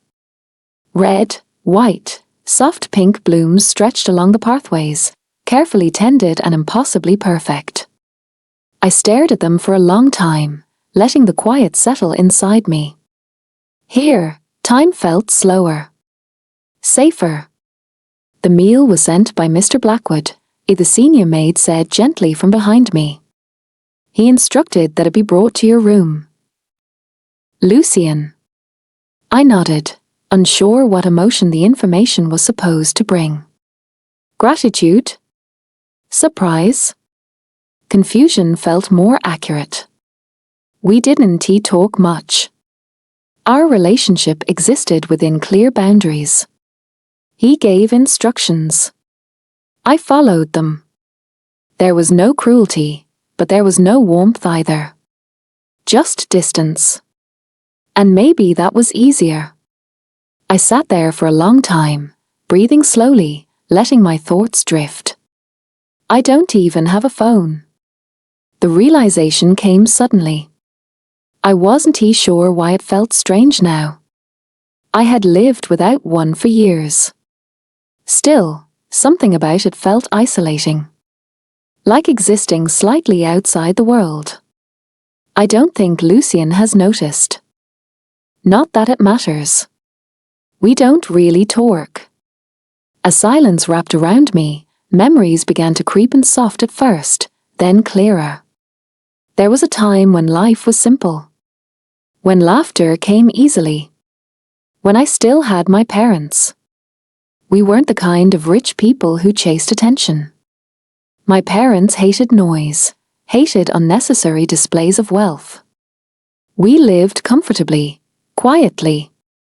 A peaceful life filled with books, long dinners, and conversations that lasted late into the night. I was happy then. Truly happy. 8 years ago, Mom and Dad were traveling from Canada where I was born and raised to New York for an event. I was supposed to join them, even though I hated formal gatherings. Ballrooms made me uncomfortable. Too many strangers. Too many expectations. Still, Mom always made it fun. We would whisper jokes during speeches, rate outfits secretly, and laugh about it afterward. She called me her partner in crime.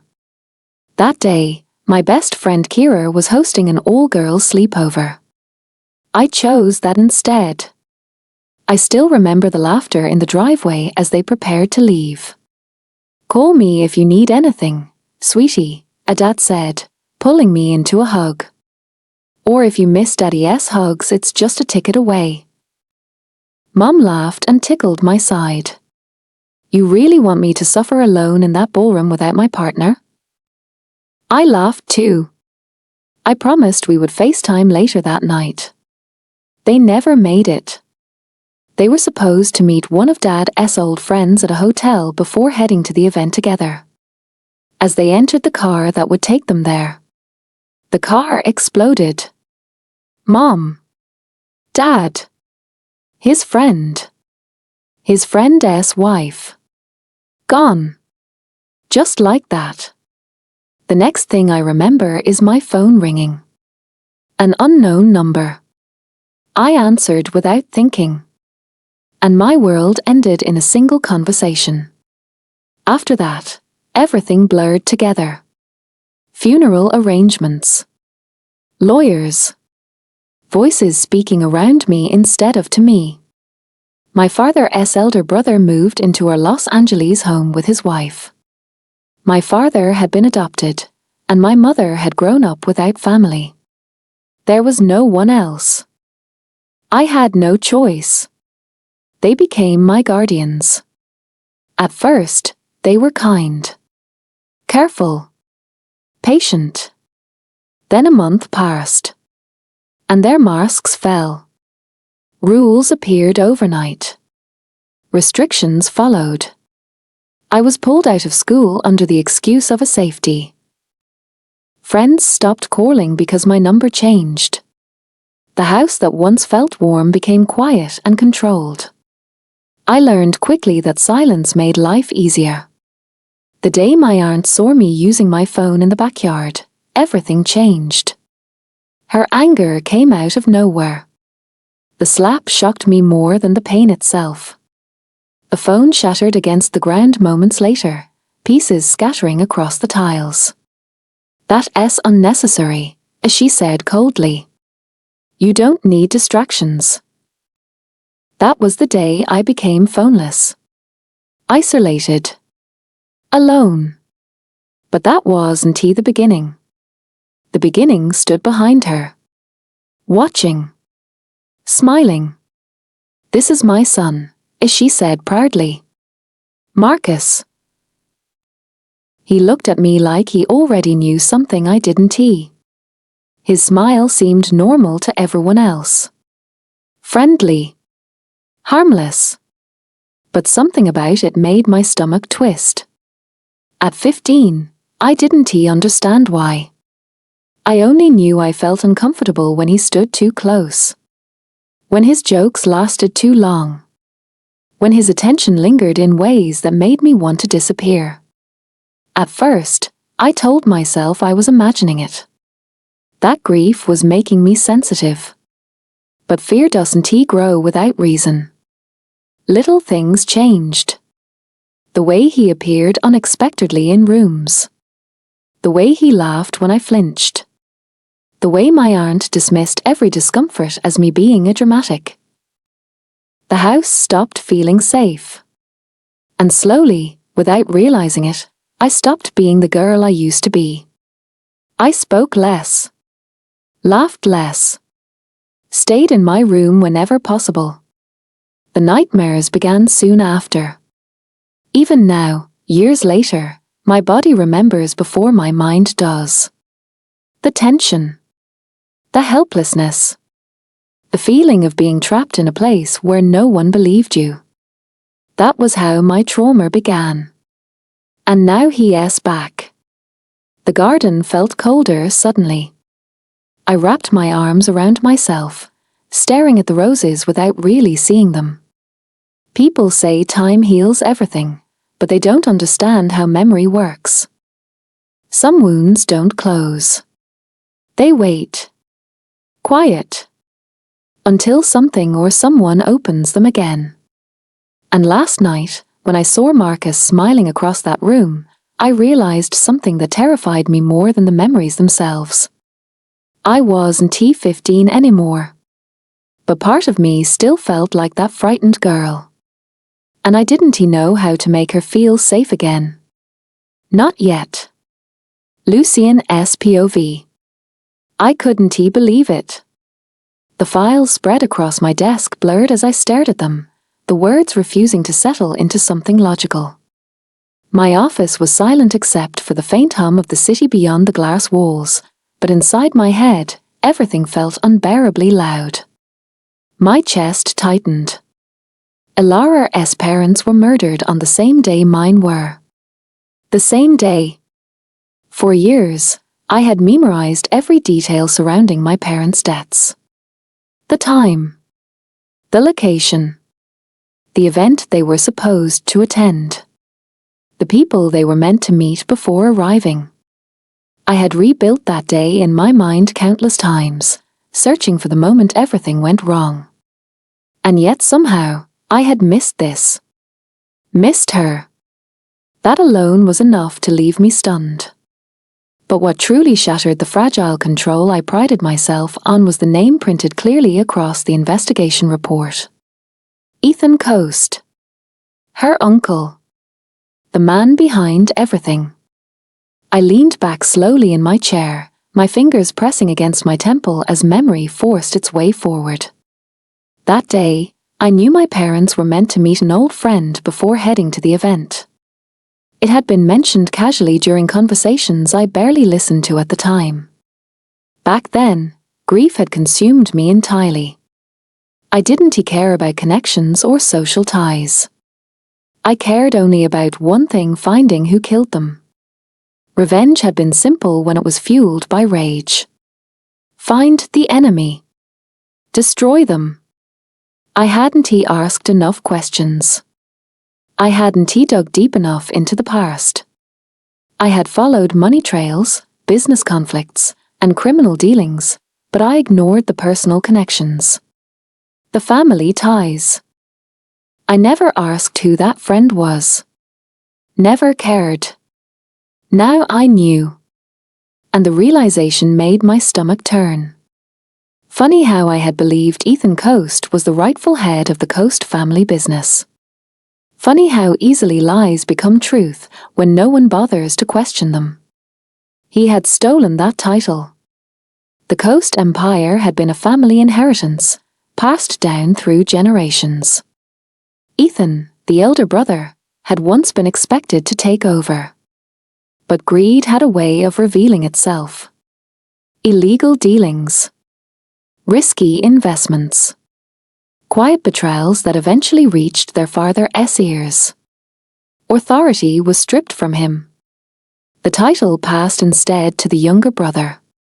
Jaden Coast. Ilara's father. Responsible. Principled. Trusted. Everything Ethan wasn't he. Jealousy had eaten him alive. The reports described it clinically: financial disputes, estrangement, broken communication, but I could read between the lines. Pride wounded deeply enough turns into resentment. Resentment, left long enough, becomes hatred. Ethan distanced himself from the family completely. Jaden, despite everything, tried to reconnect. The documents showed attempts: business invitations declined, holiday messages unanswered, offers of reconciliation ignored. He kept trying. Until he stopped. And that rejection became the final insult Ethan never forgave. I closed the file slowly, the sound echoing louder than it should have in the quiet room. Outside, the city lights stretched endlessly, but my thoughts were trapped somewhere in the past. I knew Ethan had a niece. I knew he and his wife claimed guardianship after her parents died. But I never knew what happened after that. Never knew they isolated her. Never knew they broke her. A bitter realization settled in my chest. When I trapped Ethan in debt, it had been deliberate. Every move calculated. Every financial decision designed to corner him slowly until escape became impossible. I had offered him one way out. Marry off his niece to me. A business arrangement disguised as salvation. At the time, Ilara had meant nothing to me. She was leverage. A tool that would give me access to the Coast family and everything Ethan valued. Once inside, I planned to dismantle everything piece by piece. His reputation. His wealth. His legacy. Including her. That had been the plan. Cold. Efficient. Final. But now, everything had changed. Ilara wasn't collateral damage. She was a victim. Just like me. Her parents hadn't simply died in an accident. They were murdered alongside mine. Our lives had been shattered by the same man, on the same day, for the same reason, greed. And I had unknowingly bound her to him again. The thought made guilt settle heavily in my chest, unfamiliar and unwelcome. I had treated her like part of the arrangement. Maintained distance. Enforced rules. Ignored the quiet signs of fear I didn't bother to understand. The hospital. The floor. The nightmares. The way she flinched when certain names were mentioned. I had seen it all and chosen not to ask. Because asking meant caring. And caring complicated revenge. I clenched my jaw, frustration building not at her, but at myself. I prided myself on knowing everything. On anticipating every outcome. Yet the person living under my roof had carried a history intertwined with mine, and I had been blind to it. Or worse. I hadn't looked. The image of her from that morning surfaced in my mind pale, exhausted, trying to pretend she was fine. The quiet way she endured things instead of complaining. She wasn't weak. She had simply learned that no one came when she asked for help. That realization hit harder than anything else. I stood and walked toward the glass wall, slipping my hands into my pockets as I stared down at the city below. Normally, the view grounded me. It reminded me of control. Power. Order. Tonight, it did nothing. Revenge had driven me for years. Every decision, every partnership, every risk taken with one goal in mind. Destroy Ethan Coast. But now the objective felt different. Personal. Ethan hadn't only taken my parents. He had taken hers. He hadn't only destroyed my family. He had destroyed hers too, and then forced her to live under his roof afterward. My chest tightened at the thought. From this moment on, things would be different. I would help her uncover the truth about her parents' deaths. I would make sure Ethan paid for everything he had done, not just to me, but to her. And Marcus. My jaw hardened. The way Ilara reacted at the gathering replayed in my mind. The fear hadn't been subtle. It had been instinctive. Deep-rooted. The kind that didn't come from simple dislike. Someone had failed to protect her once. That wouldn't happen again. I made the decision quietly, without hesitation. Ilara would be safe. From Ethan. From Marcus. From anyone who thought they could hurt her again. Including myself. The realization settled heavily in my chest.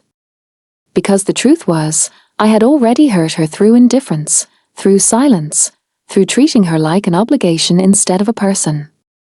That would change too. I exhaled slowly, tension easing just slightly as a new plan began forming in my mind. Not one built on destruction alone, but on rebuilding something that had been broken long before she entered my life. Ilara didn't trust easily. I couldn't blame her. Trust wasn't something I could demand or buy. It had to be earned. Maybe I would start small. Something simple. She loved France. My grandmother had mentioned it more than once.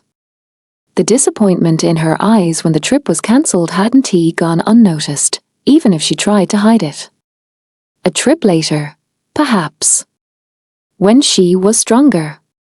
Or smaller things first. Books she liked. Fresh flowers in her room. A phone she didn't even have one, I realized suddenly. How had I not noticed that before? The thought irritated me more than it should have. She lived in my house, yet parts of her life remained invisible to me. That would change. I straightened, turning away from the window as resolve settled firmly in my chest. For years, revenge had been the only thing keeping me moving forward. Now there was something else. Protection. responsibility, and something far more dangerous than either of those. Hope. I didn't know when it started, or how it happened, but one truth was suddenly undeniable. Ilara was no longer part of a plan. She mattered. And whether she realized it or not, she wasn't alone anymore. I made a silent promise to myself then. Ilara would be safe. Ilara would be happy. Always. And for the first time in years, revenge no longer felt like the end of the story. It felt like the beginning of something else entirely. Ilara sat alone on the cool garden grass, her knees drawn tightly to her chest, her arms wrapped around them as though she were trying to hold herself together. The garden was quiet, too quiet. The fountain nearby trickled softly, its gentle sound fading into the distance as her thoughts drifted far away. She wasn't really seeing the flowers or the tall hedges surrounding her. Her eyes were fixed on nothing, unfocused, lost somewhere between memory and ache. She had come outside to breathe. But even the air felt heavy tonight. Thoughts chased each other endlessly in her mind, things she didn't know how to name, feelings she had never learned how to express. The mansion was beautiful, luxurious, and cold all at once. Sometimes, the silence inside it pressed harder on her chest than any scream ever could. She didn't notice when the breeze turned sharper. Didn't notice when the sun dipped fully behind the horizon. Didn't notice that evening had already settled in. Her thin dress offered little protection against the cold, but she remained where she was, unmoving until something brushed her shoulder. Ilara gasped. She spun around so fast her heart nearly burst out of her chest. Lucien stood behind her. Fear reacted before reason ever could. She jumped to her feet instinctively, panic flashing across her face, but the movement was rushed, careless. Her foot twisted awkwardly beneath her weight, and a sharp pain shot up her leg. Ari, she cried out softly as her ankle gave way. She never hit the ground. Strong arms caught her mid-fall, pulling her firmly against a solid chest. Lucien. Her breath hitched as she found herself pressed against him, his scent clean, expensive, unmistakably him filling her senses. Her hands trembled where they rested against his coat, unsure whether to push away or hold on. "I'm sorry," she whispered automatically, then shook her head. "No, thank you, thank you." She tried to step back, embarrassed, desperate to stand on her own. But the moment she placed weight on her ankle, pain flared again and she winced, biting down on her lip to keep from crying out. Lucien noticed everything. Without a word, without hesitation, he bent down and lifted her into his arms bridal style. Ilara froze. Her eyes widened in shock, her breath stolen completely as the world shifted beneath her. One moment she was standing on cold grass, the next she was cradled against him, her head near his shoulder, her feet off the ground. Lucien, she started, but no sound came out. Didn't he slow? Didn't he explain? Didn't he even look down at her? He simply walked.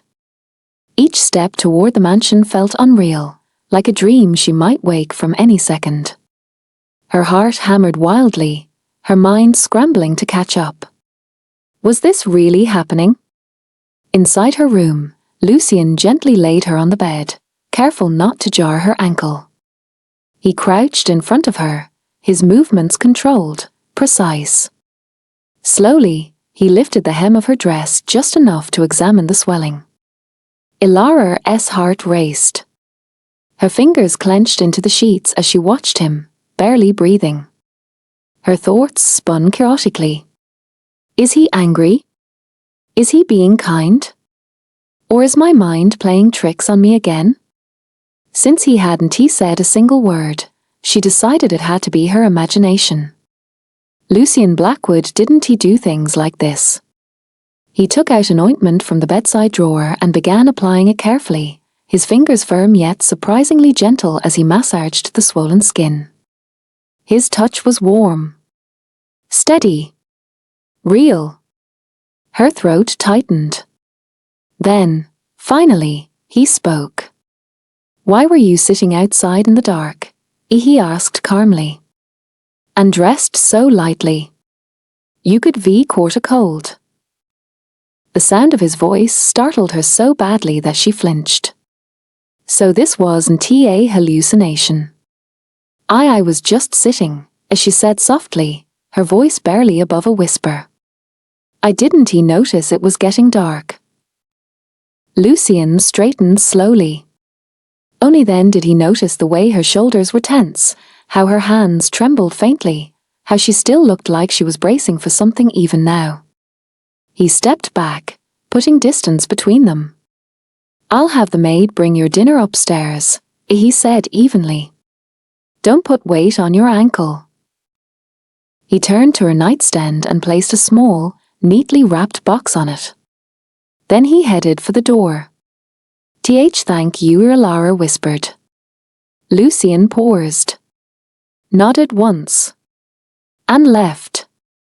The door closed softly behind him. Silence returned. Her gaze drifted slowly to the box. It had been a very long time since anyone had given her a gift.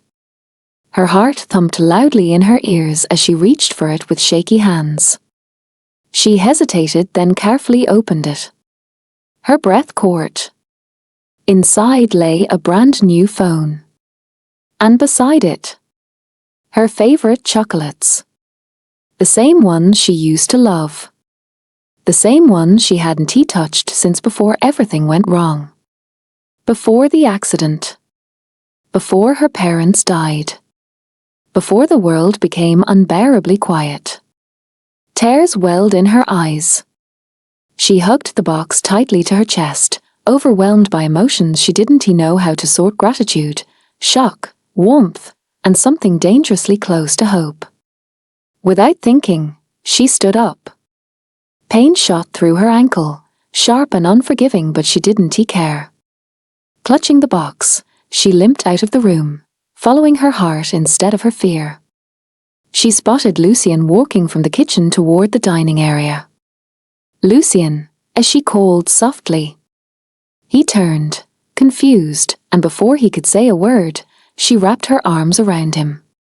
She hugged him. "Thank you," she said, her voice trembling with joy. "Thank you so much." She pulled back slightly and smiled at him, a real smile. Bright. Genuine. Lucien froze. Then, slowly, he smiled too. And in that quiet moment, watching her happiness bloom so suddenly, Lucien realized something unsettling. Seeing her like this, happy, unguarded, that alone made everything worth it. Ilara's POV. It's been a month since Lucien gave me a phone. A whole month. Sometimes I still stare at it in disbelief, turning it over in my hands like it might disappear if I look away for too long. Something so small, so ordinary for most people, but for me, it feels like proof that my life didn't completely stop 8 years ago. The phone didn't change my situation. I was still living in the Blackwood mansion. Still married under circumstances neither of us spoke about. Still careful with my words, my movements, my expectations. But it changed my days. The silence didn't feel as heavy anymore. Lucien had been different since then. Not warm. Not affectionate. He didn't suddenly become gentle or easy to understand. But something about him softened, not outwardly, not in ways others would notice. Only in small things. He spoke to me more. Asked where I was in the house if he didn't see me all day. Sent short messages that appeared unexpectedly on my screen. Eat something. Did the maid bring your lunch? Don't stay in the garden after sunset. The messages were simple. Practical. almost cold. And yet I found myself waiting for them. At first, I didn't know how to respond. I would stare at the screen for minutes, unsure whether a reply was expected. Eventually, I learned that a simple yes or okay was enough. He never continued the conversation. But he always read the message. Strangely, he was strict about the phone too. The day he handed it to me, his tone had been calm but firm, leaving no space for argument. No chatting with strangers. No replying to unknown numbers. No accepting random messages. Then, after a pause, he added quietly, "You don't know how cruel people can be online." The way he said it made me think he wasn't talking about strangers at all. It sounded like experience. Like regret. The only contacts saved on my phone were his and grandmother S. That was it. I had social media, yes. But I only watched funny videos, cooking clips, travel pages filled with places I would probably never see. I didn't post. I didn't comment. I didn't exist there. Sometimes I searched for my old friends. Names that once felt like home. The results always left a dull ache in my chest. Either their usernames had changed, or their lives had moved forward without me. Photos of graduations, vacations, weddings. Time had continued for them. It had simply stopped for me. Still lately, I've been happy. The realization surprises me every time it crosses my mind. Happy feels like a dangerous word. Temporary. Fragile. Something that could disappear if I acknowledged it too loudly. But it's there. Especially because grandmother is coming back this weekend. Just thinking about her makes warmth spread through my chest. With her, I don't feel like an obligation or a burden. She looks at me like I matter. Like I belong somewhere. My phone buzzed in my hand, pulling me from my thoughts. Lucian. Dress up. Dinner gathering tonight. I'll pick you up by 5. My heart skipped. Then sank. A gathering. The word alone made my chest tighten. Gatherings meant people. Lucian's people. Elegant women with perfect smiles and sharp eyes. Men who spoke in quiet judgments. The memory of the first dinner with his friends rushed back the whispers, the looks, the way I felt like an intruder sitting beside him. I didn't want to go. The thought made my stomach twist painfully. But I couldn't say no. Not now. Not when things between us had finally become peaceful. I didn't want the cold version of Lucian back. So I dressed up. I chose a honey-colored maxi gown that flowed softly around my legs. Light. Modest. Safe. I curled only the ends of my brown hair and let it fall naturally down my back. Minimal makeup. Almost no jewelry. Simple enough not to attract attention. Invisible enough to feel protected. At exactly 5 o'clock, Lucian walked into the living room. When he saw me, he paused. Just for a moment. "You look nice," he said. The words caught me off guard. Heat rushed to my cheeks, and I nodded quickly, unsure what to say. Compliments from him still felt unfamiliar, like stepping onto unstable ground. The drive to the restaurant was quiet, but not tense. He didn't rush through traffic. The music played softly in the background. He didn't seem irritated by my silence. When we arrived, anxiety returned immediately, tightening around my ribs. But something felt different. His friends didn't look at me the way they used to. No amused glances. No whispered comments. No subtle exclusion. They greeted me. Actually greeted me. Asked how I was recovering after the hospital. Offered me food first. Included me in conversations instead of talking over me. I didn't understand it. I spoke only when spoken to, careful with every word, waiting for the moment someone would laugh or correct me. It never came. The dinner passed slowly, almost gently. For the first time since marrying Lucien, I didn't feel like I was pretending to belong. I simply existed there. And no one pushed me out. By the time we returned home, exhaustion settled over me, not physical, but emotional. Too many unfamiliar feelings in one evening. Too much relief mixed with confusion. I was about to excuse myself when Lucien's phone rang. The sharp sound cut through the quiet room. He glanced at the screen, and something changed instantly. His posture stiffened. His jaw tightened. The calm expression he wore all evening disappeared. My stomach dropped. I didn't mean to look, but my eyes moved on their own. The name on the screen was clear. My uncle. A cold chill crept up my spine. Lucien answered, his voice flat. Yes. I stayed where I was, unable to move. My heart began pounding so hard it hurt. Please don't invite us. Please don't ask us to come over. Please not again. But the voice on the other end wasn't confident. Even from across the room, I could hear it shaking, uneven, desperate. I had never heard my uncle sound like that before. Lucien's expression darkened. What? Silence followed. Long, heavy. Endless. The air in the room felt suddenly too thin. Lucien's grip tightened around the phone. His knuckles turned white. Another pause. Then he slowly lifted his eyes to meet mine.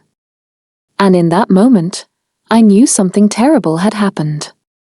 His voice, when he spoke, was quieter than I had ever heard it. Marcus is dead. The words didn't make sense at first. Dead? My mind rejected it immediately. Marcus. My cousin. The boy whose smile had followed me into nightmares. The one whose presence made my skin crawl.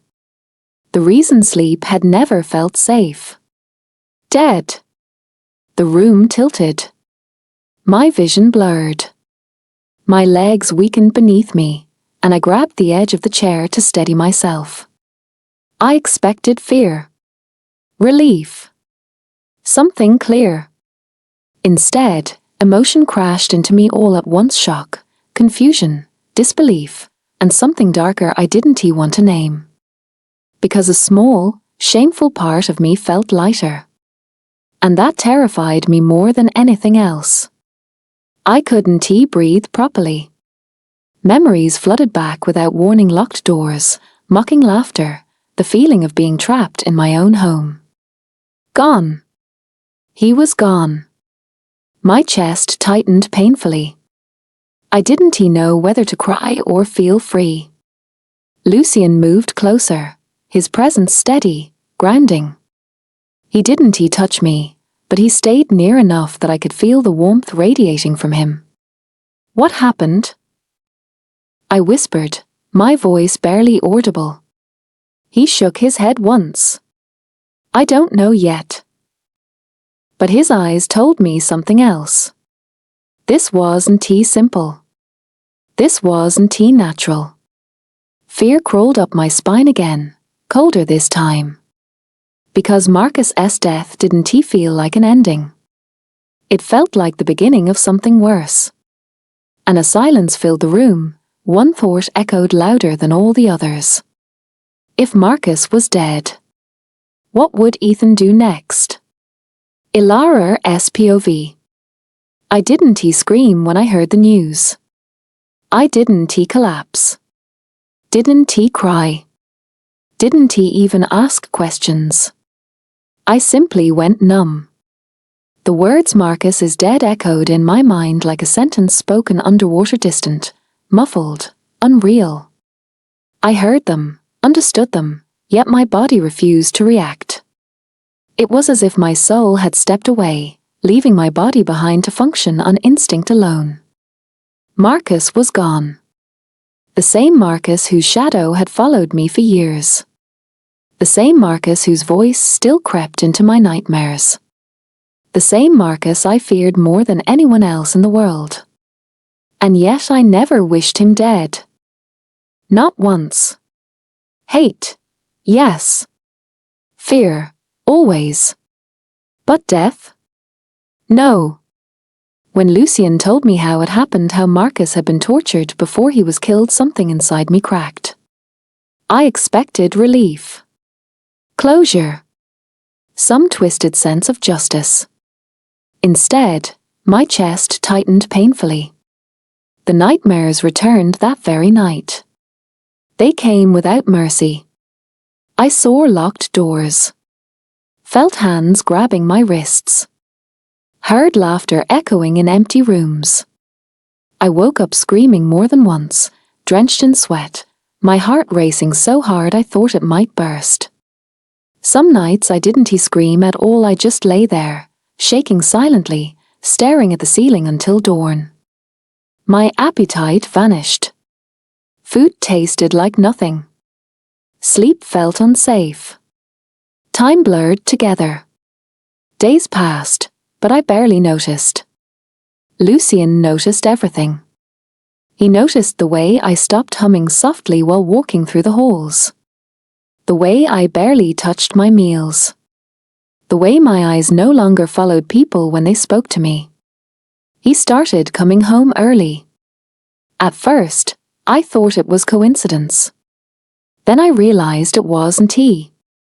He would sit across from me in silence, pretending to work on his laptop while watching me through his peripheral vision. Sometimes he'd ask simple questions: did you eat? Are you cold?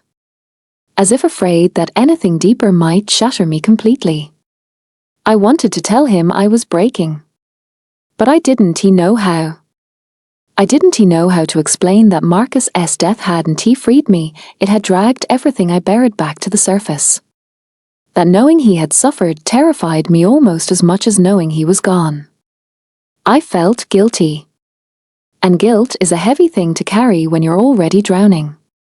The day of the funeral arrived too soon. The sky was grey, heavy with clouds that threatened rain but never delivered it, like the world itself couldn't decide how it felt about Marcus's death. Lucien never left my side. He dressed me himself, choosing a simple black dress, buttoning the back carefully, his fingers never lingering too long. He handed me a coat, adjusted it around my shoulders, and when we stepped outside, he shielded me from the cold wind without saying a word. The cemetery was crowded. Too crowded.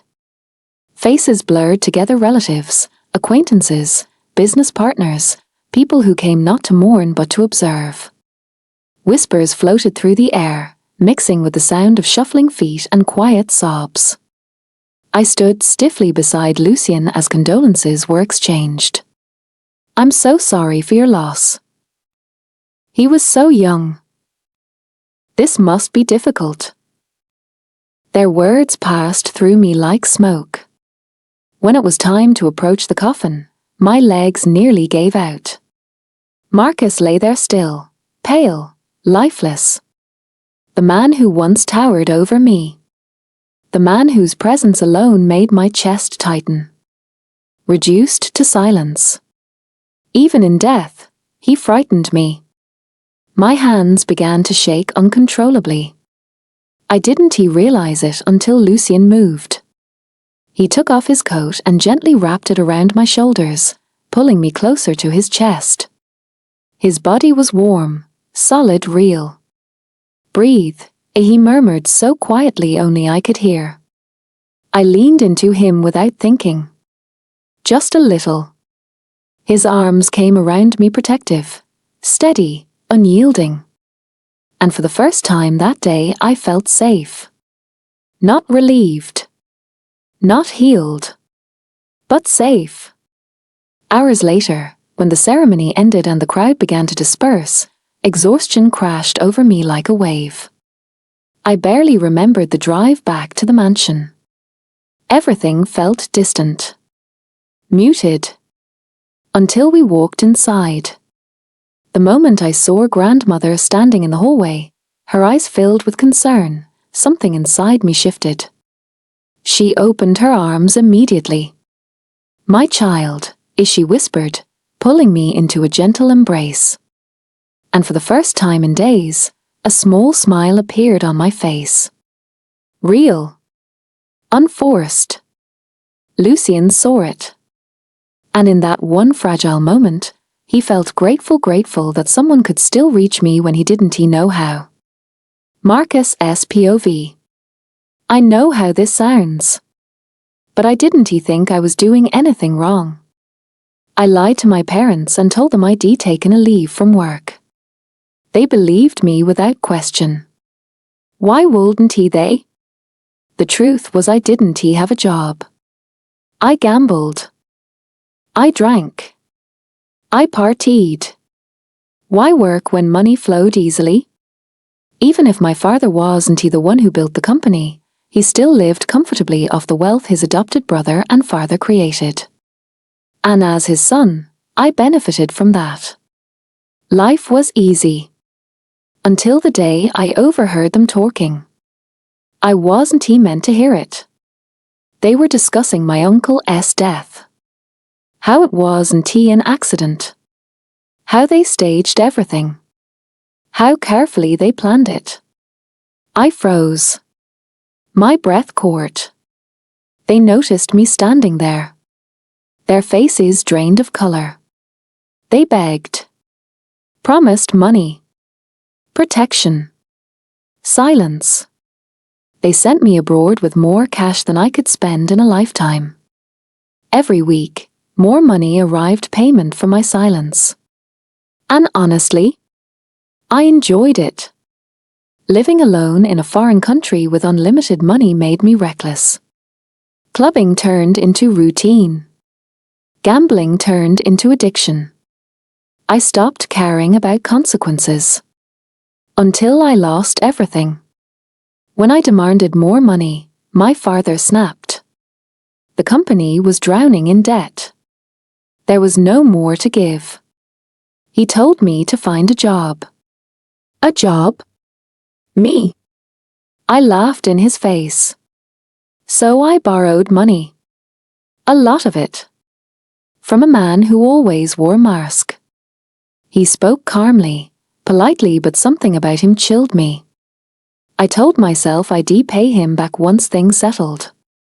They didn't. The threats started. Time ran out. I flew back to Los Angeles with one plan: to steal from the company.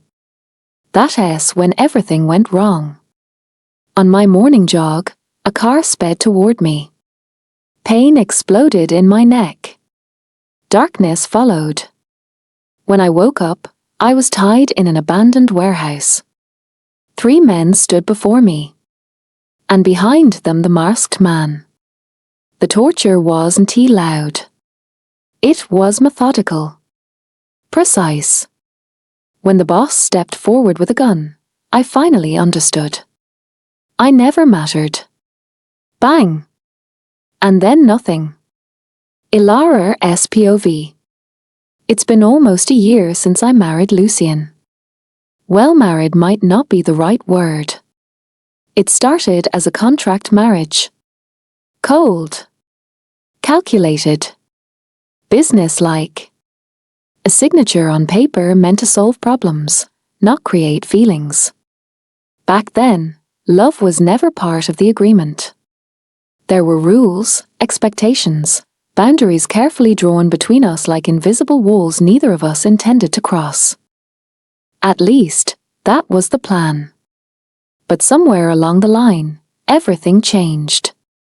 The mansion that once felt too large and too quiet slowly became home.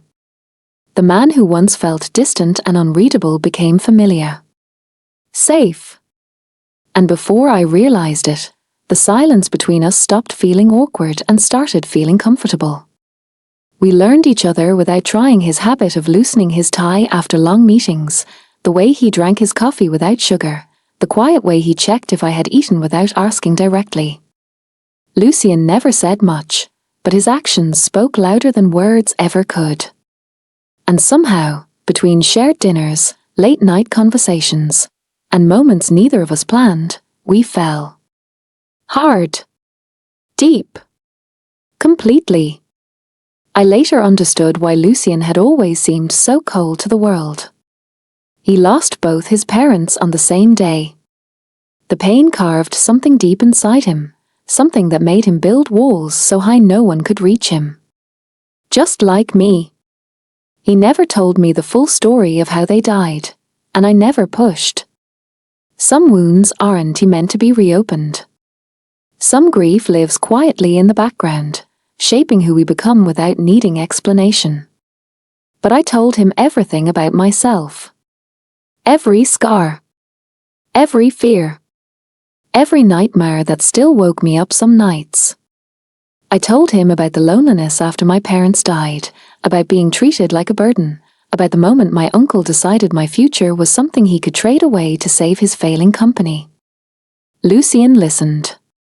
He never interrupted. Never judged. He simply stayed. And somehow, without trying, he healed parts of me I didn't even know were broken. And now I'm getting married for real. Not because of a contract. Not because of debts. Not because I was sold off like an obligation. But because of love. 2 months ago, Lucien proposed.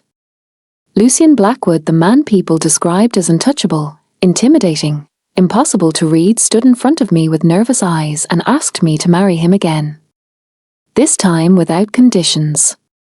Without deadlines. Without an ending date written into a contract. He chose our real wedding date carefully. The same day our contract marriage began. At first, I thought it was coincidence. But when I asked him why, he simply said, because that day changed my life. I want it to mean something better now. As if rewriting our story.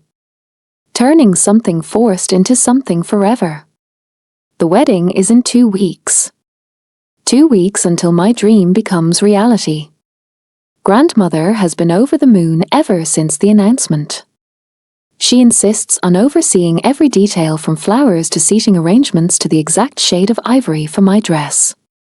She keeps saying she wants to see me walk down the aisle smiling this time, without fear in my eyes.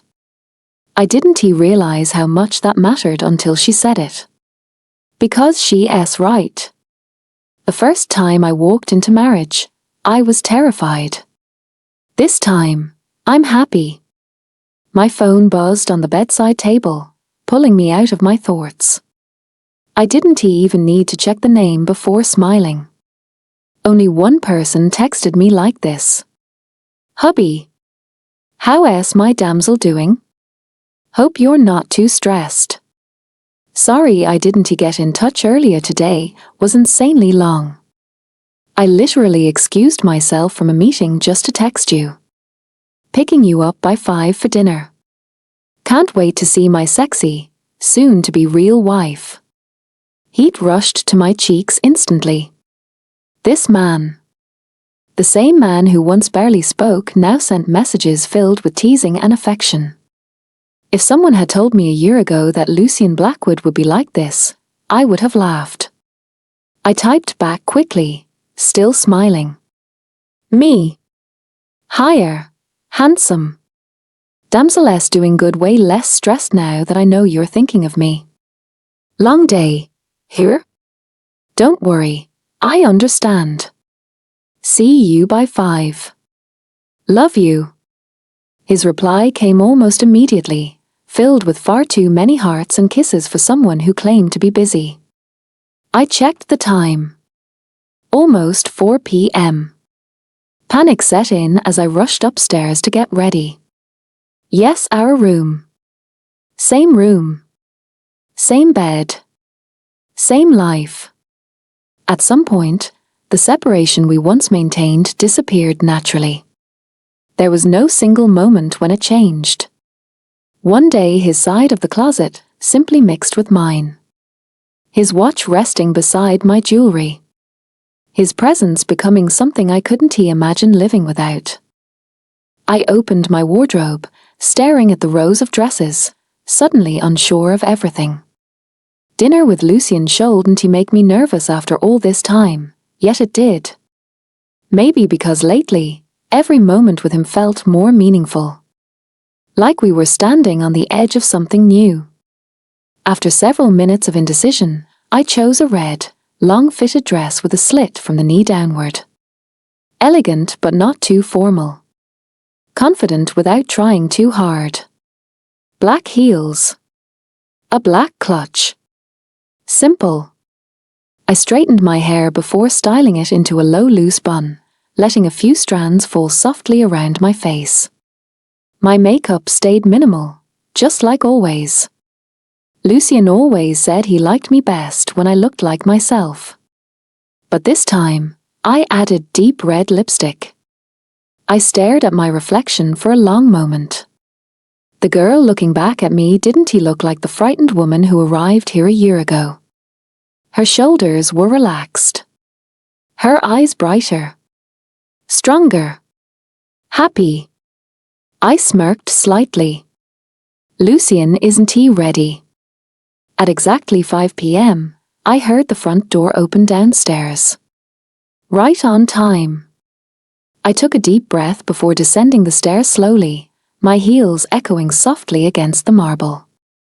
Lucien stood near the entrance, focused on his phone, probably finishing a work message before leaving. He looked up. And froze. His phone nearly slipped from his hand. The expression on his face made my heart race, complete surprise followed by something warmer, deeper. Admiration. Desire. Love. When I reached the last step, he finally exhaled. You look breathtakingly gorgeous. I smiled softly. You look handsome as ever. His lips curved into a slow smirk. He stepped closer, his presence instantly surrounding me.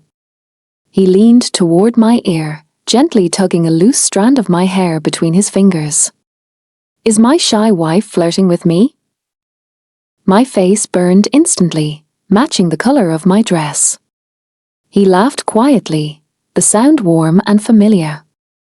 I playfully slapped his shoulder, pretending to be annoyed while he took my hand, intertwining his fingers with mine as if it was the most natural thing in the world.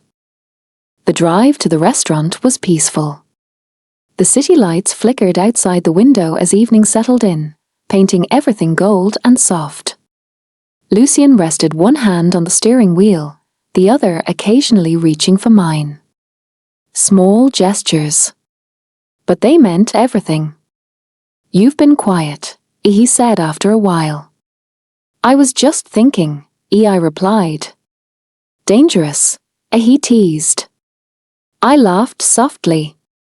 I was thinking about how different everything feels now. He glanced at me briefly before returning his eyes to the road.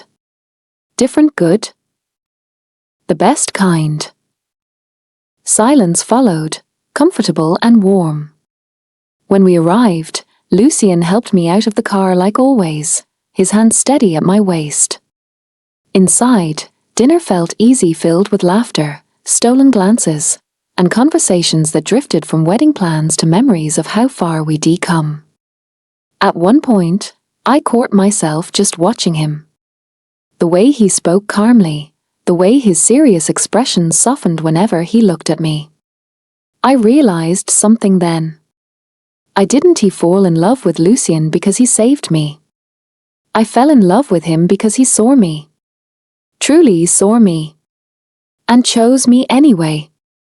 Later that night, As we walked back to the car, cool air brushing against my skin, Lucien suddenly stopped. "Ilara." I turned to him. His expression was serious now, but gentle. "Do you regret it?" he asked quietly. "Any of it? The way we started?" I shook my head immediately. "No. Because it led me here. To you." Something in his eyes softened completely.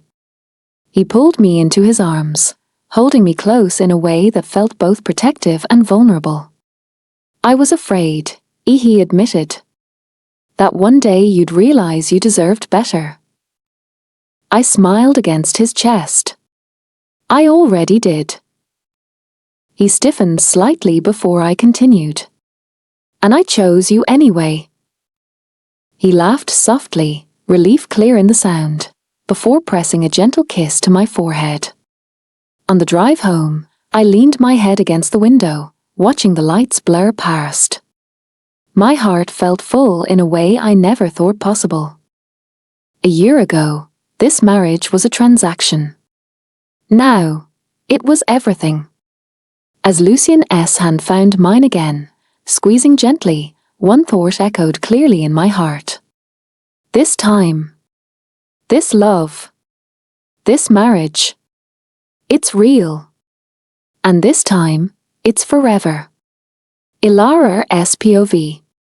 The wedding day is finally here. I can't stop smiling.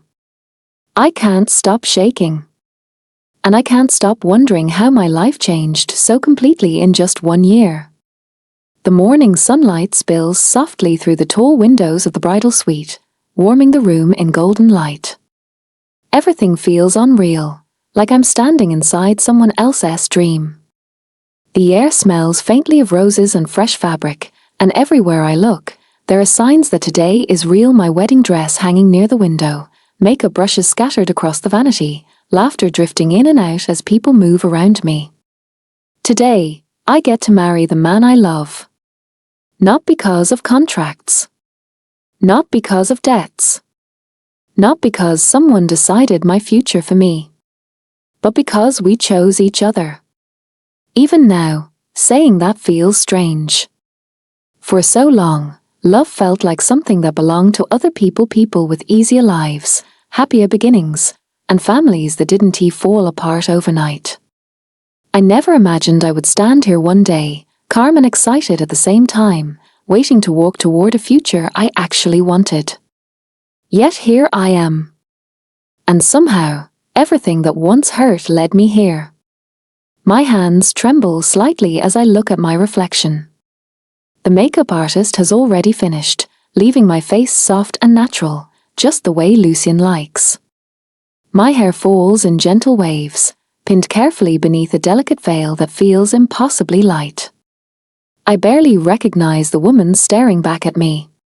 She looks happy. Truly happy. Grandmother stands behind me, her eyes already glossy with tears she's trying very hard not to let fall. She adjusts the edge of my veil gently, her hands careful, almost reverent. "You're glowing," she whispers. I laugh softly. "I think I'm just nervous." "You should be," she replies with a smile. "You're about to marry the man who looks at you like you hung the moon." My cheeks warm instantly. Lucien has always looked at me that way lately, like I'm something precious he's afraid of losing. It still surprises me sometimes, how openly affectionate he has become. The same man who once spoke in short, guarded sentences now sends me messages filled with teasing and warmth, steals kisses when he thinks no one is watching, and holds my hand like it belongs there. Because it does. And if there was ever any doubt left in my heart, Lucien erased it completely during my bachelorette party. For weeks before it happened, I complained endlessly. I don't even know how interesting my bachelorette party will be, I told him one night while we lay in bed. I don't really have friends here. It wasn't self-pity. Just honesty. Apart from the girlfriends, wives, and fiancés of Lucien's friends, I didn't really have my own circle. They were kind and welcoming, but we didn't share history. No childhood memories. No old stories that made us laugh until we cried. I assumed the party would be polite, nice, forgettable. I was wrong. The venue that night was alive with music and laughter. Warm lights reflected off the pool water, and for the first time in a long while, I allowed myself to relax completely. The women around me were cheerful, pulling me into games and conversations, making sure I felt included. I remember thinking that maybe this was enough. Then someone tapped my shoulder. "There are visitors asking to see you by the poolside," Ishi said. "They insist on seeing you first." Visitors? Confused, I excused myself and walked toward the pool area. The music faded slightly as I stepped outside, the nighter cool against my skin. 3 women stood near the water, their backs turned to me. I frowned. "Hi," I said hesitantly.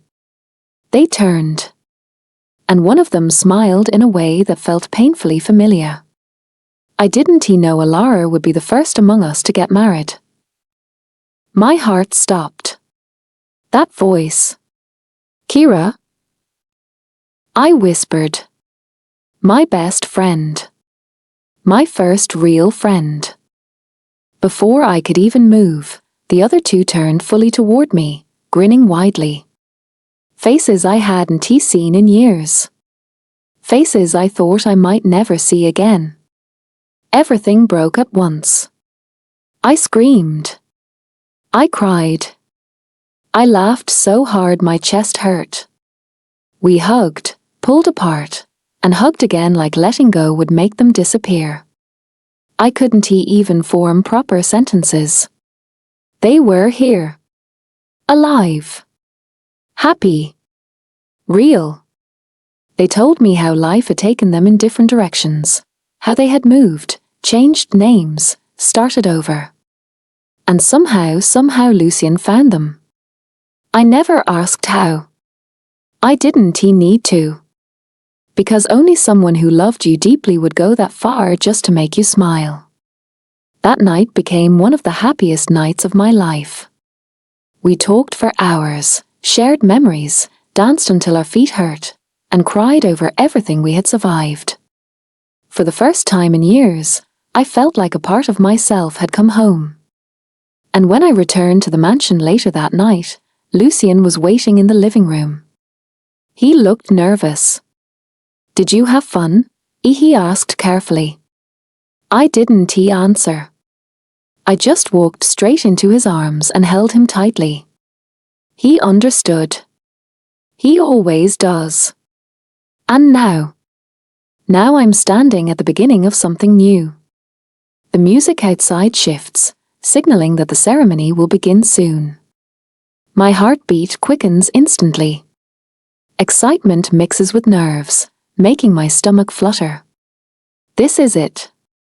The moment everything changes again.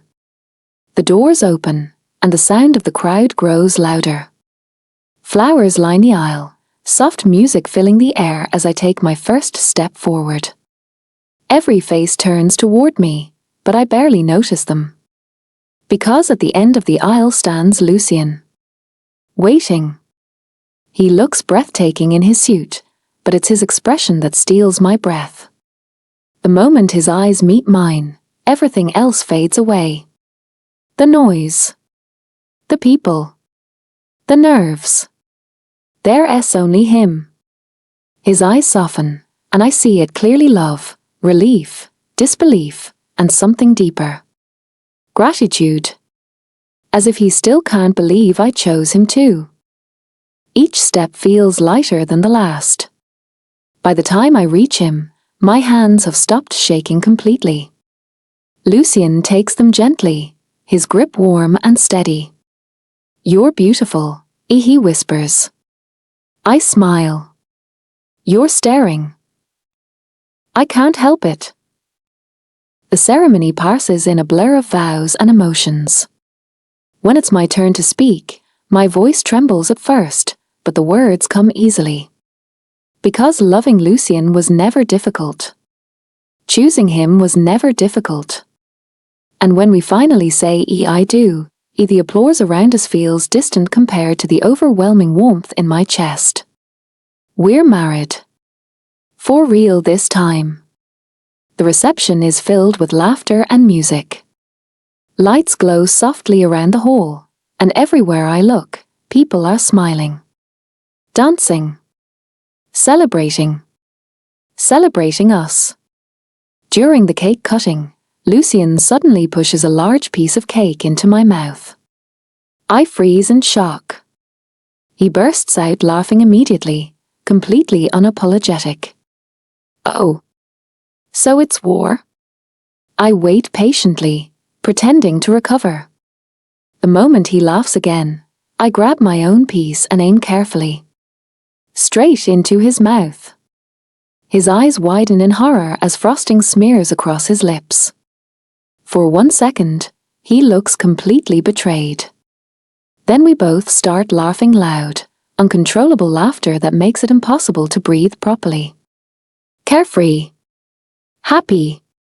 Real. And that's when I notice them. My aunt and uncle. Standing near the back of the hall, watching me. Their expressions are easy to read: resentment, jealousy, regret. The same people who once decided my future without asking now stand as strangers in a life they no longer control.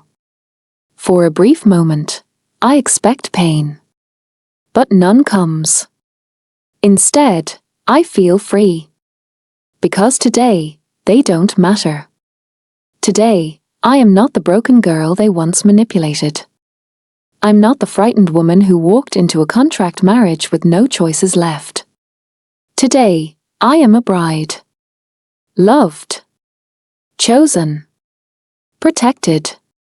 Lucien S. hand finds mine again, squeezing gently as if sensing my thoughts. He leans closer, his voice warm against my ear. Forever starts now. I look at him, at the man who turned my worst beginning into my happiest ending, and my heart settles into a quiet certainty. This is where I belong. Not in the past. Not in fear. But here. With him. And as music fills the air and laughter surrounds us, I realize something important. Happily ever after isn't a perfect ending. It's a choice. A choice we make every day to stay, to trust, to love even when it's hard. Today, I say yes to Lucien. Tomorrow, and every day after, I'll keep saying yes. Because this time, our story isn't written by obligation or circumstance. It's written by us. And this time, it's forever. Ethan Coast SPOV. It has been 1 month since Alara and Lucien S. wedding. 1 month and the city still refuses to move on. Every television channel, every business magazine, every social event I attend carries the same conversation. The Blackwood wedding. The woman who captured Lucien Blackwood S. heart. The love story that supposedly transformed one of the coldest men in the corporate world into a devoted husband. A fairy tale. That's what they call it. I stare at the television screen in silence as another segment plays, showing clips from their wedding reception. Ilara laughing. Lucien looking at her like she's the only person in the room. Reporters praising their unexpected romance and a powerful union.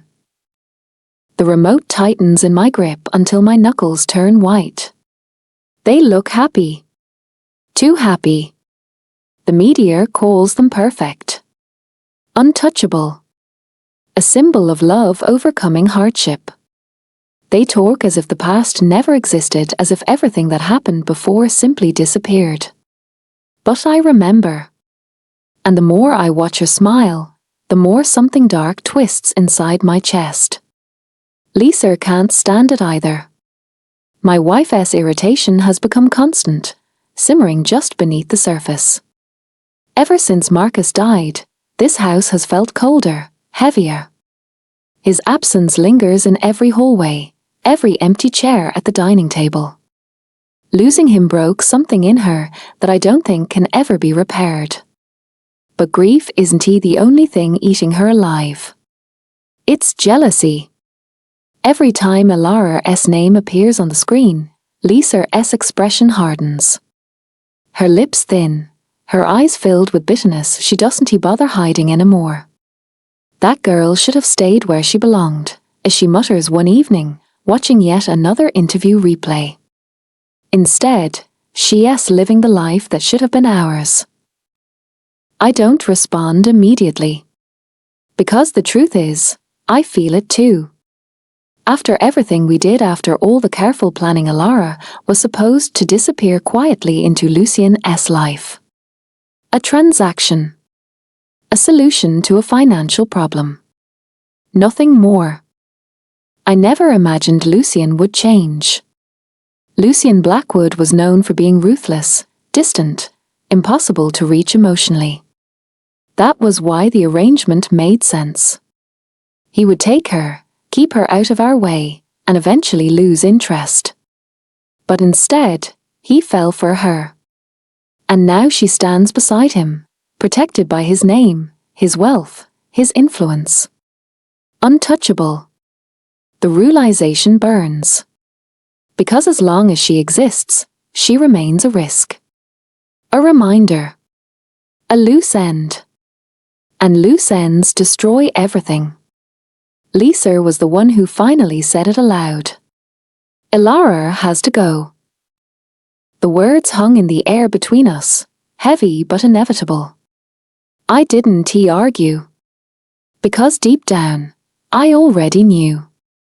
Thankfully, Lisa came up with a very interesting plan. One that doesn't require noise or attention. One that looks like an accident. And the more I think about it, the more satisfied I feel.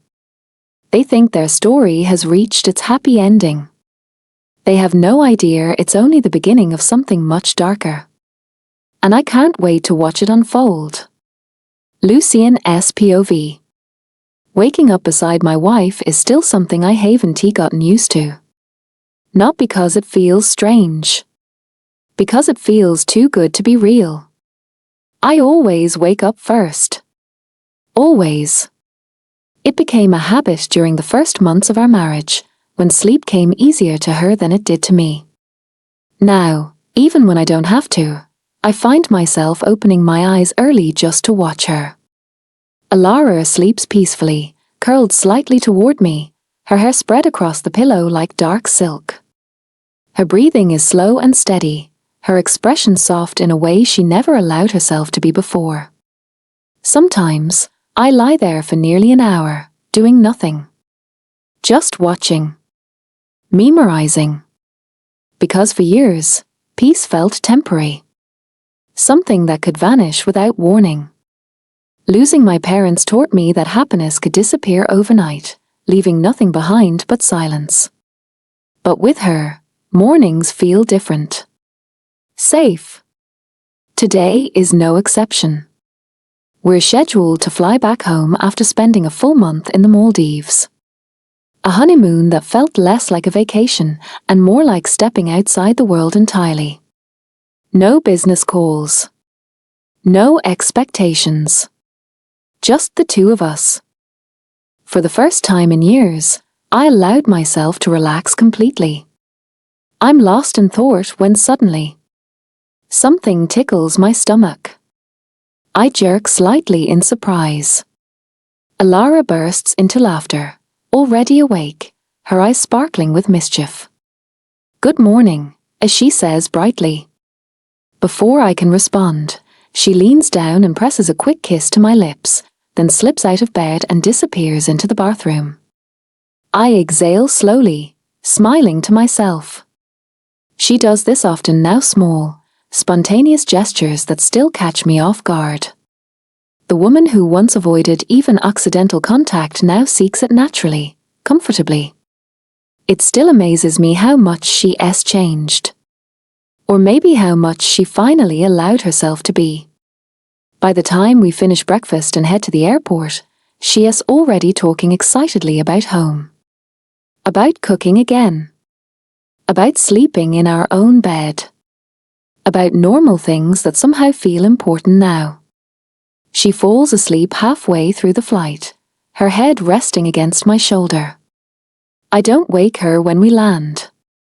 Instead, I carry her inside the mansion when we arrive, careful not to disturb her. She stirs slightly but doesn't wake, her arms instinctively tightening around my neck. I lay her gently on the bed, brushing a strand of hair away from her face before stepping out. My phone rings almost immediately. Paul. I already know this won't be a pleasant conversation. I answer as I walk into the living room. Welcome back, sir, Paul says. I hope the trip went well. It did, I reply. What is it? There's a brief pause. Concerning the Coast family, he continues carefully, when should we file the evidence with the police? Time is running out. They've lost their only child, and their niece whom they despised is now happily married. That combination makes people unpredictable. A cold chill runs down my spine. Exactly what I've been thinking. I understand, I say slowly, but we need to wait a little longer. Sir, with all due respect.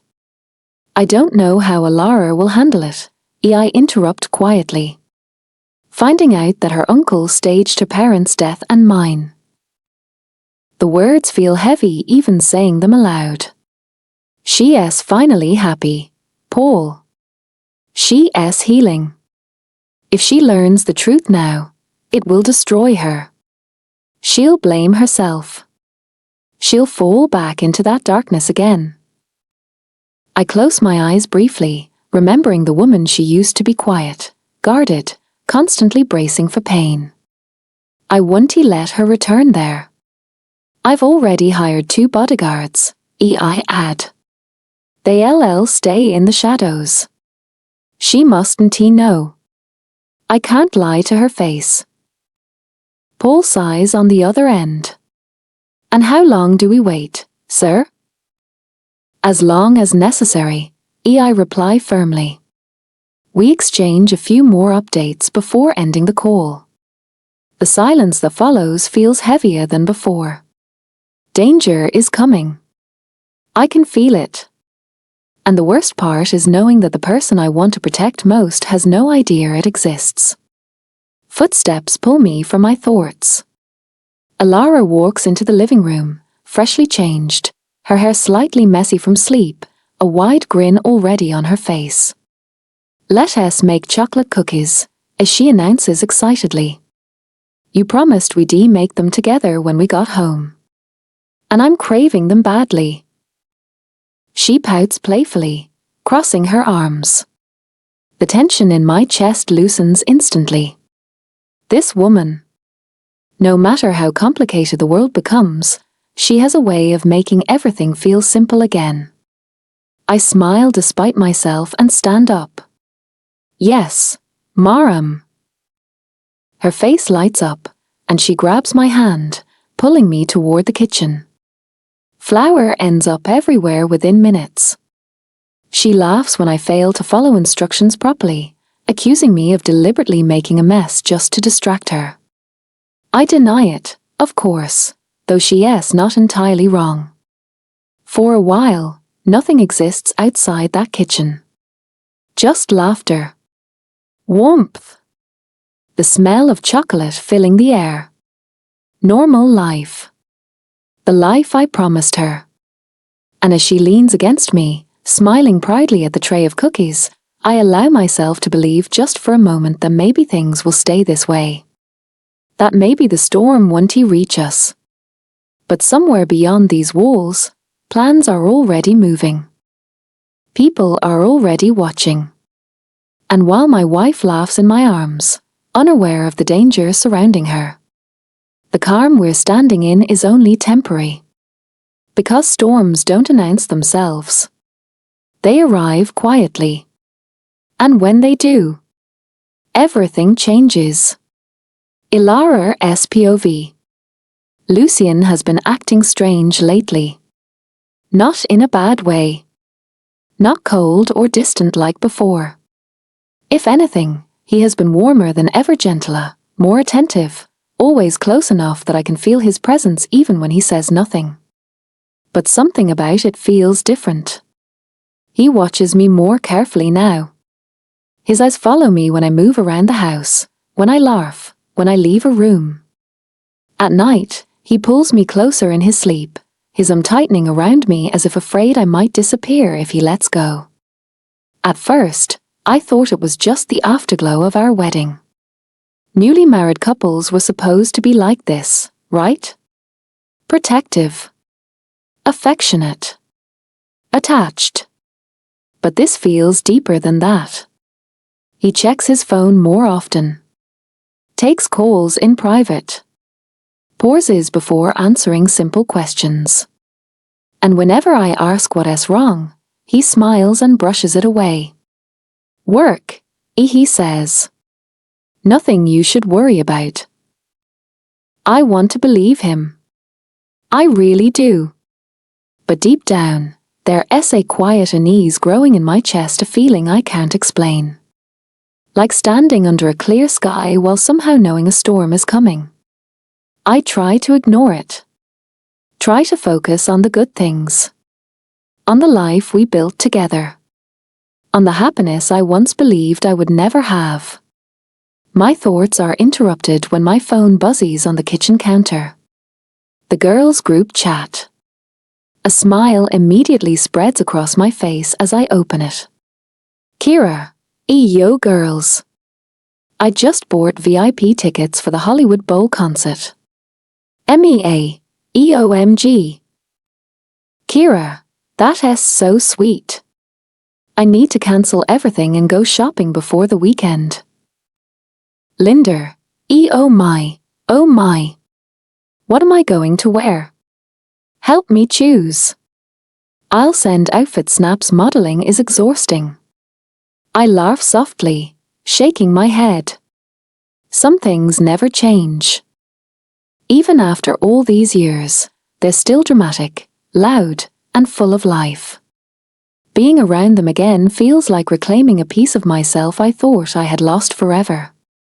Me, I can't wait. It's been forever since we all went out together. The conversation quickly turns into jokes, teasing, and gossip. For a few minutes, everything feels normal. Light. Easy. By the time we say our goodbyes, my mood has lifted completely. I grab my bag and head out for the day. The bakery comes into view a short while later, sunlight reflecting off the glass windows. My bakery. Even now, it feels unreal. Lucian built it for me after noticing how much baking calmed me. He said he wanted me to have something that belonged entirely to me, something created from joy, not obligation. The bell above the door rings as I step inside.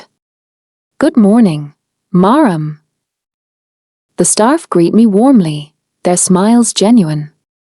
The air smells like fresh bread and vanilla, instantly comforting. I greet everyone back, chatting briefly before heading into my office to review the accounts and upcoming orders. The routine is peaceful. Numbers, schedules, planning. For once, my life feels steady. Safe. Time slips by without me noticing.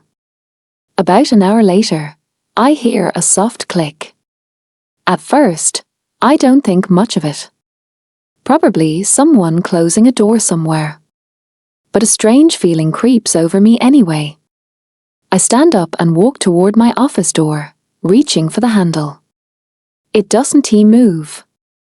I frown and try again. Locked. From the outside. My heart skips. Hello. I call, knocking lightly. Is someone there? No response. I knock harder, my voice rising.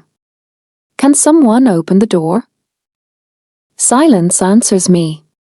A thin thread of panic begins to form in my chest. My office is located toward the back of the building, separated from the main baking area and sales floor.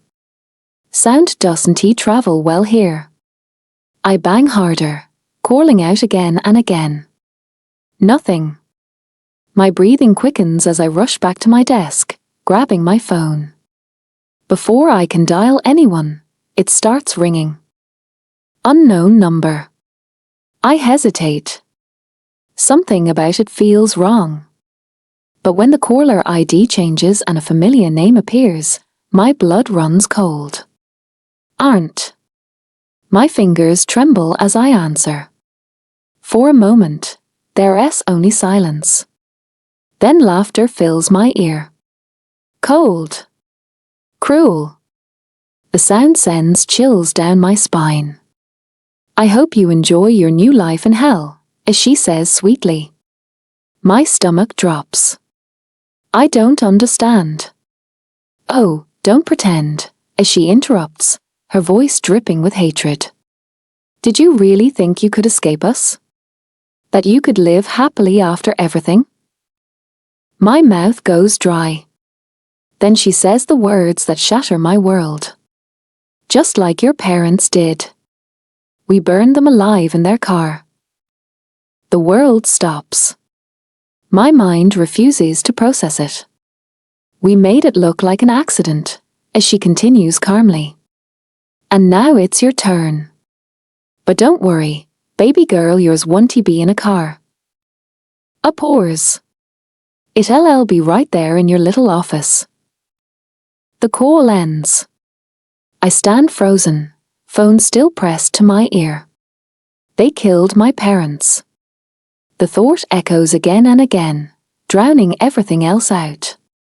They killed my parents. My knees weaken. I don't move. I don't think. I just stand there, trapped in shock. The first cough comes suddenly. Sharp. Burning. I blink, confused. Smoke. Dark smoke curls along the ceiling, thickening rapidly. My heart slams against my ribs as reality crashes back in. Fire.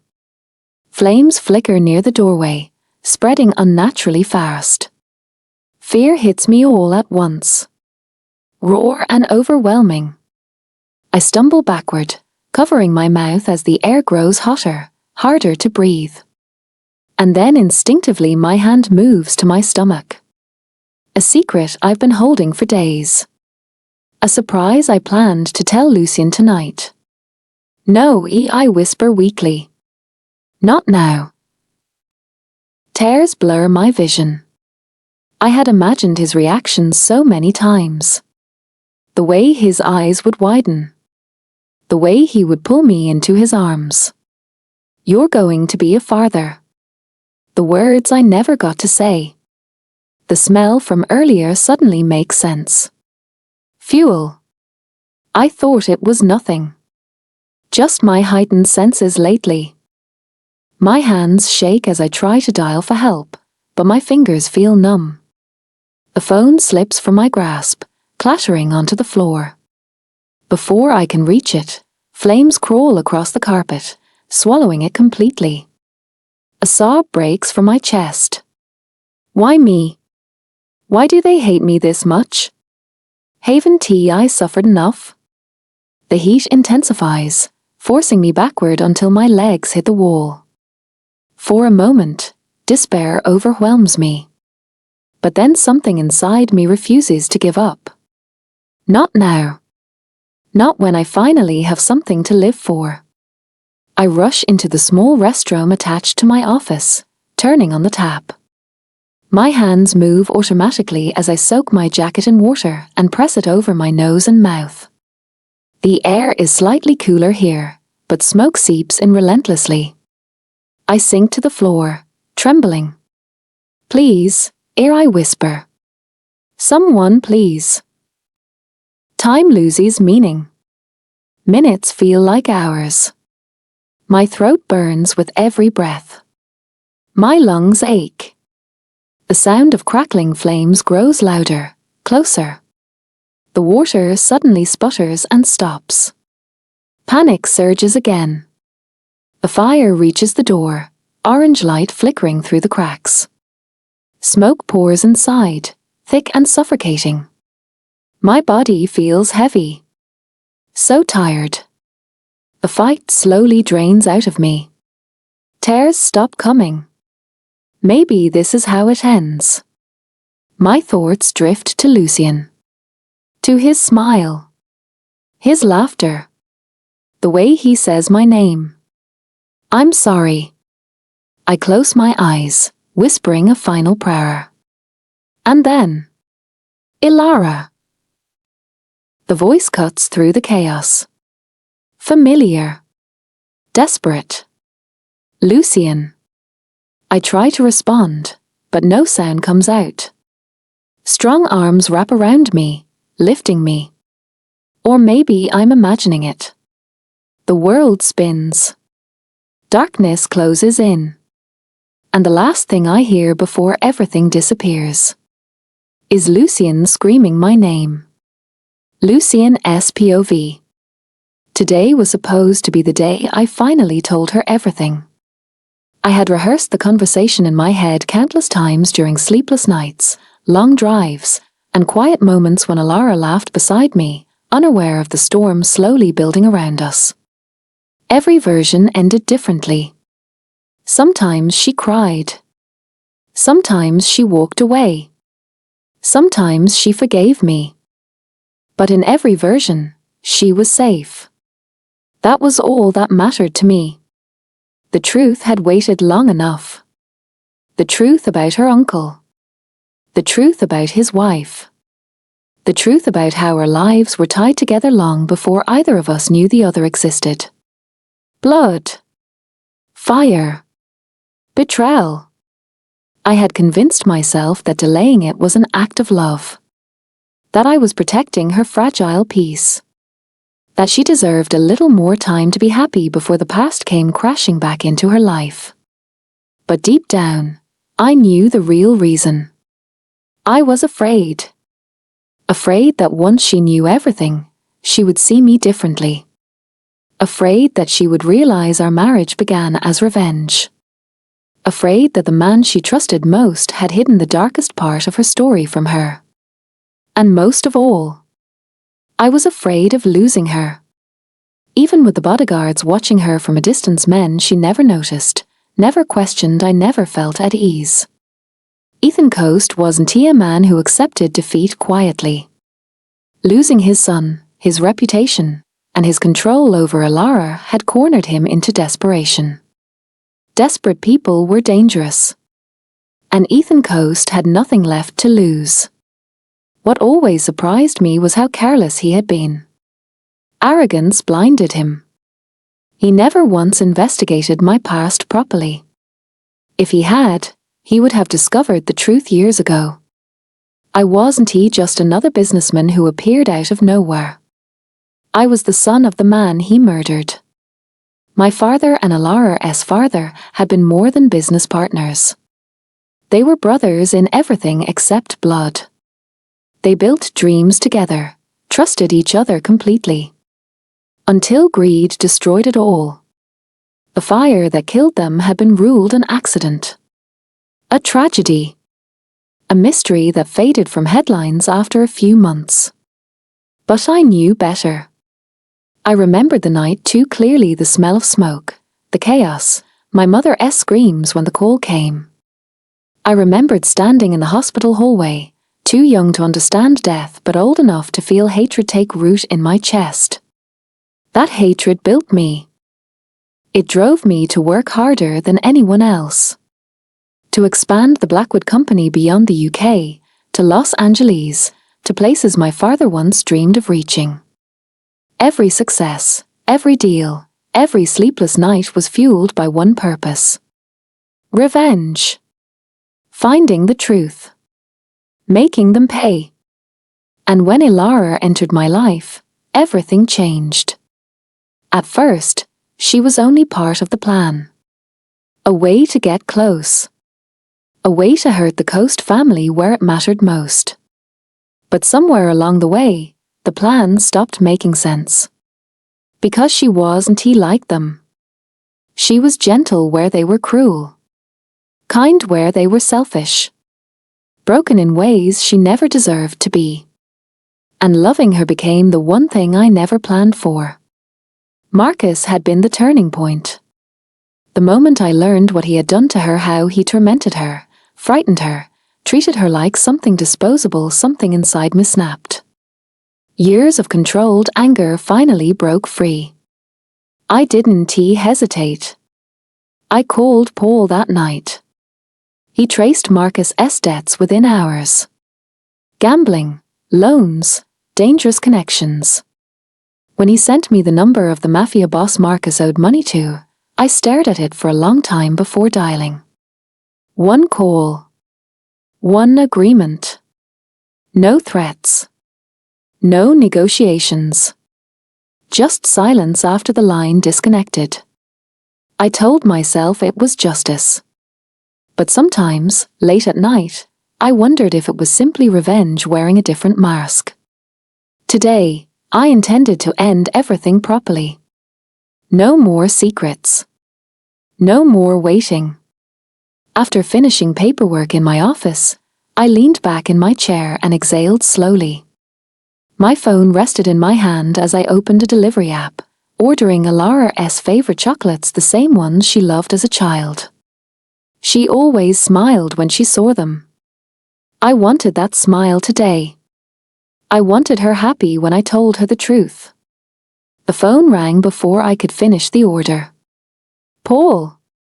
A strange unease crawled up my spine as I answered. Sorry, his voice was tight. Controlled. Wrong. We have a problem. My heart dropped instantly. What happened? There's been an incident at the bakery. The world seemed to tilt. I was already on my feet, grabbing my keys before he finished speaking. I don't remember leaving the office. I don't remember the drive.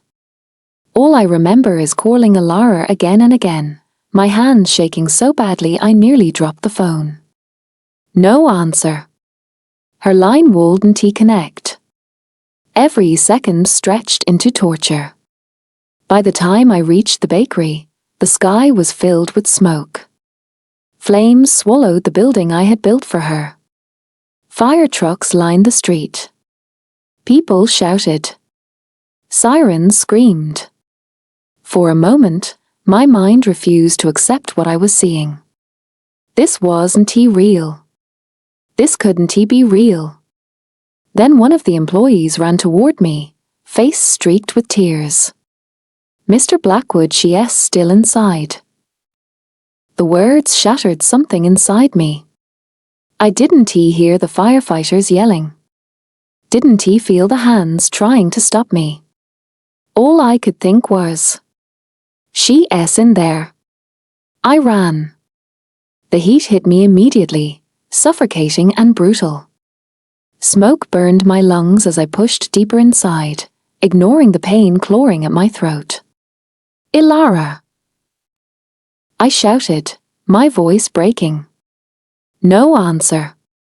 The front area had already been extinguished, but deeper inside, flames still raged. The ceiling groaned ominously. Sparks fell around me. Ilara, please. Fear unlike anything I had ever known gripped my chest. Not fear for myself. Fear of being too late. Then I saw it. The office corridor. Fire creeping along the walls. And the bathroom door at the end.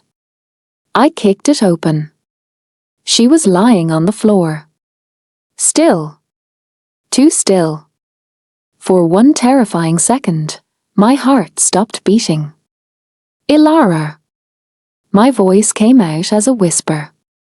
I dropped to my knees beside her, my hands trembling as I checked her pulse. Weak. But there. Relief hit so hard it nearly knocked the air from my lungs. I lifted her into my arms immediately, holding her close as if letting go would mean losing her forever. Her skin felt too warm. Her breathing shallow. "Stay with me," I whispered desperately. "Please, baby, stay with me." The workout felt endless. My legs burned, my lungs screamed, but I didn't stop. I couldn't stop. Not when she was finally safe in my arms.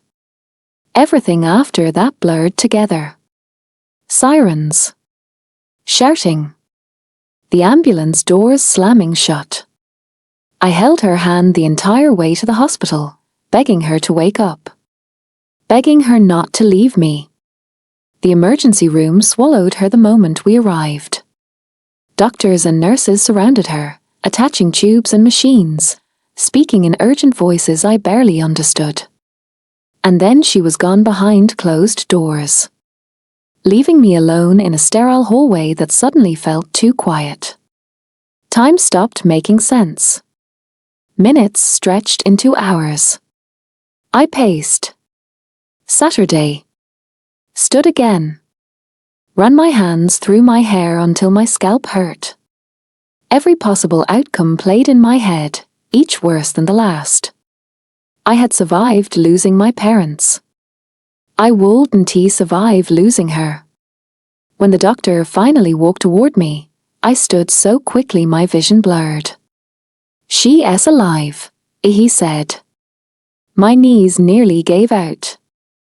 Air rushed back into my lungs. Alive. Thank God. But the doctor's expression didn't relax. She inhaled a significant amount of smoke. He continued carefully. Her lungs are severely irritated. Her condition is critical for now. The relief twisted into fear again. Then he hesitated. And there's something else. My heart pounded painfully. She's pregnant. The words hit me like a physical blow. Pregnant. Alara was carrying our child. 1,000 memories flashed through my mind at once: her recent exhaustion, the way she smiled more softly, how she touched her stomach absent-mindedly when she thought I wasn't looking. She was going to tell me. And I almost lost them both without ever knowing. To save your wife, the doctor continued gently, we need to operate immediately. The smoke inhalation is putting too much strain on her body. We may need to deliver the baby early. The room spun around me. I couldn't speak. Couldn't think. All I could do was nod as tears finally fell freely down my face. I had waited too long. Held onto the truth too tightly. And now everything was slipping through my fingers. As the doctors rushed away to prepare for surgery, I sank into the nearest chair, burying my face in my hands. For the first time in years, Lucian Blackwood felt completely powerless. I had built an empire. Destroyed my enemies. Controlled every outcome. But none of it mattered now. Because behind those operating room doors, my entire world was fighting to survive. And I could do nothing but wait. 4 years later. Lucian's POV. I wrapped up the meeting at one of my hotels with a polite smile that didn't quite reach my eyes. The investors were still talking numbers, projections, expansions, but my attention had drifted long before the meeting ended. I answered when necessary, nodded when expected, and signed the documents placed in front of me. Everything felt slow today. Unnecessarily slow. Usually, I thrived in this environment. Business meetings sharpened my focus. Negotiations kept my mind busy. Control came naturally to me. But not today. Today, my patience was thinner than usual, stretched tight by something I couldn't ignore no matter how hard I tried to bury it under work. It was the date. I've hated this day for years. Today is my birthday. Or as I prefer to call it, my bad memory day. The past never truly disappears. People like to say time heals everything, but that isn't entirely true. Time simply teaches you how to live around the pain. The memories remain, tucked away in quiet corners, waiting for moments like this to resurface. 12 years ago, this day ended in sirens and smoke. My parents had promised me a celebration that night. A simple dinner. Nothing extravagant. My mother had laughed while teasing my father about forgetting the cake. I remember rolling my eyes, pretending to be annoyed while secretly looking forward to it. That dinner never happened. Instead, I received a phone call that changed everything. Since then, birthdays felt wrong.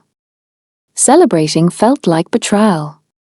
Like moving forward meant leaving them behind. So I stopped. No celebrations. No acknowledgement. I even lied about my birth month when Alara first asked. She believed me easily back then, trusting and gentle in ways that made lying to her feel worse than it should have. I told myself it didn't matter. It was just another day. After leaving the hotel, I drove toward home, letting the city lights blur past the window. Traffic crawled slowly, giving my thoughts too much space to wander. Somewhere along the road, my car slowed without me realizing it. A flower shop stood on the corner, warm light spilling onto the pavement. Bright colors filled the display window. And there they were. Yellow sunflowers. Ilara's favorite. She always said they looked like happiness. Like warmth you could hold in your hands. Before I could think twice, I pulled over. The shop owner greeted me warmly, recognizing me immediately, but I barely noticed. My attention stayed on the flowers as I picked the freshest bundle. Simple. Bright. Alive. By the time I got back into the car, the heaviness in my chest had eased slightly. When I arrived home, the house looked unusually dark. No lights. No sound. I frowned, stepping inside carefully. The silence felt strange. Normally, the house was filled with noise, small footsteps running across the floor, laughter echoing from somewhere, Alara's voice calling out reminders to the children. Tonight, there was nothing. I reached for the light switch. Before my fingers touched it. Happy birthday to you. I froze. The lights came on all at once. And suddenly the house wasn't silent anymore. Two small figures ran toward me at full speed. Daddy. Happy birthday, Daddy. I barely had time to react before Eliza and Elian crashed into me, their laughter filling the room. I laughed in shock, dropping the flowers for a moment so I could lift them both into my arms. They were 4 years old now. 4 years of energy, chaos, and joy I never knew I needed. Eliza, with her mother's soft eyes and stubborn determination. Elian, endlessly curious, always asking questions that left adults speechless. My heart tightened as they hugged me tightly, their small arms wrapping around my neck. Behind them, Alara stepped forward, finishing the song with a smile so bright it made everything else fade away. She leaned in and kissed me softly. I was still too stunned to speak. I never celebrated birthdays. I had made that clear from the beginning. Every time she tried to bring it up in the past, I changed the subject or brushed it aside. So how? My eyes shifted across the room. Friends. Family. Familiar faces smiling knowingly. And then I saw her. Grandmother. Standing near the dining table, looking entirely too pleased with herself. The culprit. Alara crossed her arms, pretending to pout. So, she said, narrowing her eyes playfully, you've been lying to me all these years? Wrong birth month and everything? I rubbed the back of my neck. Court. If not for grandmother, she continued, I'd still believe you. But it's fine. Her expression softened, her voice gentler now. From today onward, we're celebrating your birthday. Every year. Something warm settled in my chest. I leaned forward and kissed her again, careful because the twins were still clinging to me.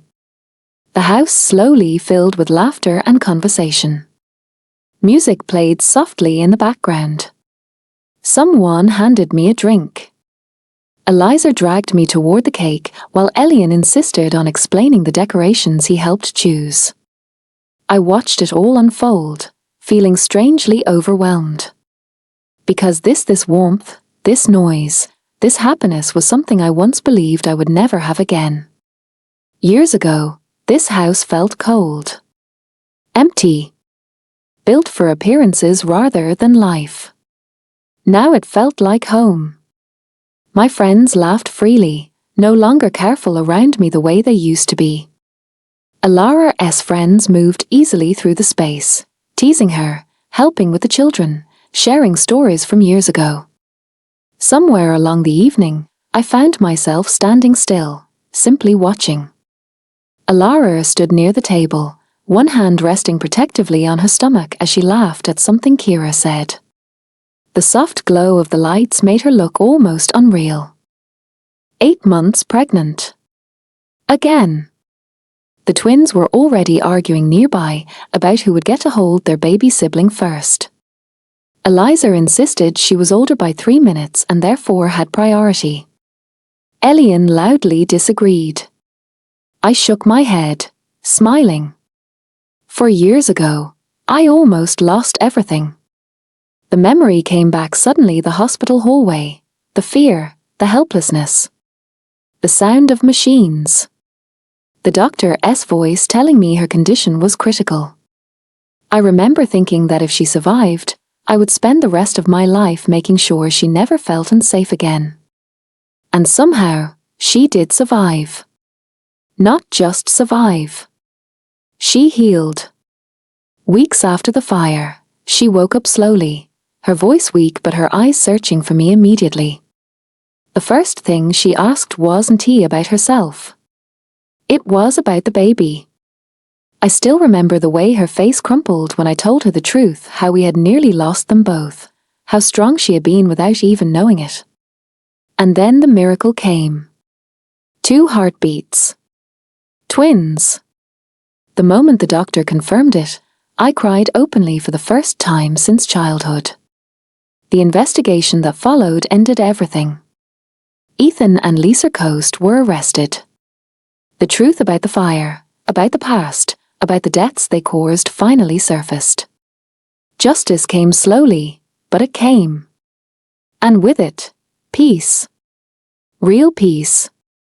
Not the quiet that comes from fear, but the kind built from safety and trust. A small hand tugged at my sleeve, pulling me back to the present. Daddy, or Eliza whispered, and make a wish. The cake sat in front of me now, candles flickering softly. I stared at the flames for a moment. 4 years, fire meant loss. Pain. Endings. Tonight, it meant something different. I glanced at Alara. She smiled at me, her eyes warm, steady, full of love that never asked for anything in return. I didn't need to wish for anything. I already had everything. I blew out the candles. Cheers filled the room instantly, followed by laughter when Elian tried to grab frosting before the cake was cut.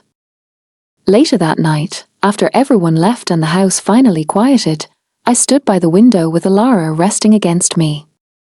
The twins had fallen asleep upstairs, exhausted from excitement. She slipped her hand into mine. You're quiet, she murmured. Just thinking, I said. About your parents? I nodded. She squeezed my hand gently. I think they'd be happy, she said softly. Seeing you like this. I looked down at her, at the woman who turned revenge into love, pain into healing, and loneliness into family. For the first time in years, the memory of this day didn't hurt. It felt complete. 12 years ago, my parents promised me a birthday they never got to give. Tonight, surrounded by laughter and love, it felt like that promise had finally been fulfilled. I wrapped my arm around her carefully, resting my hand over her stomach as our unborn child shifted beneath my palm. A loving wife. Beautiful children. A home filled with warmth instead of silence. For the first time in my life, my birthday no longer felt like a curse. It felt like a blessing. And as I turned off the lights and followed my family upstairs, one thought settled quietly in my heart. This was the life I fought for. This was forever.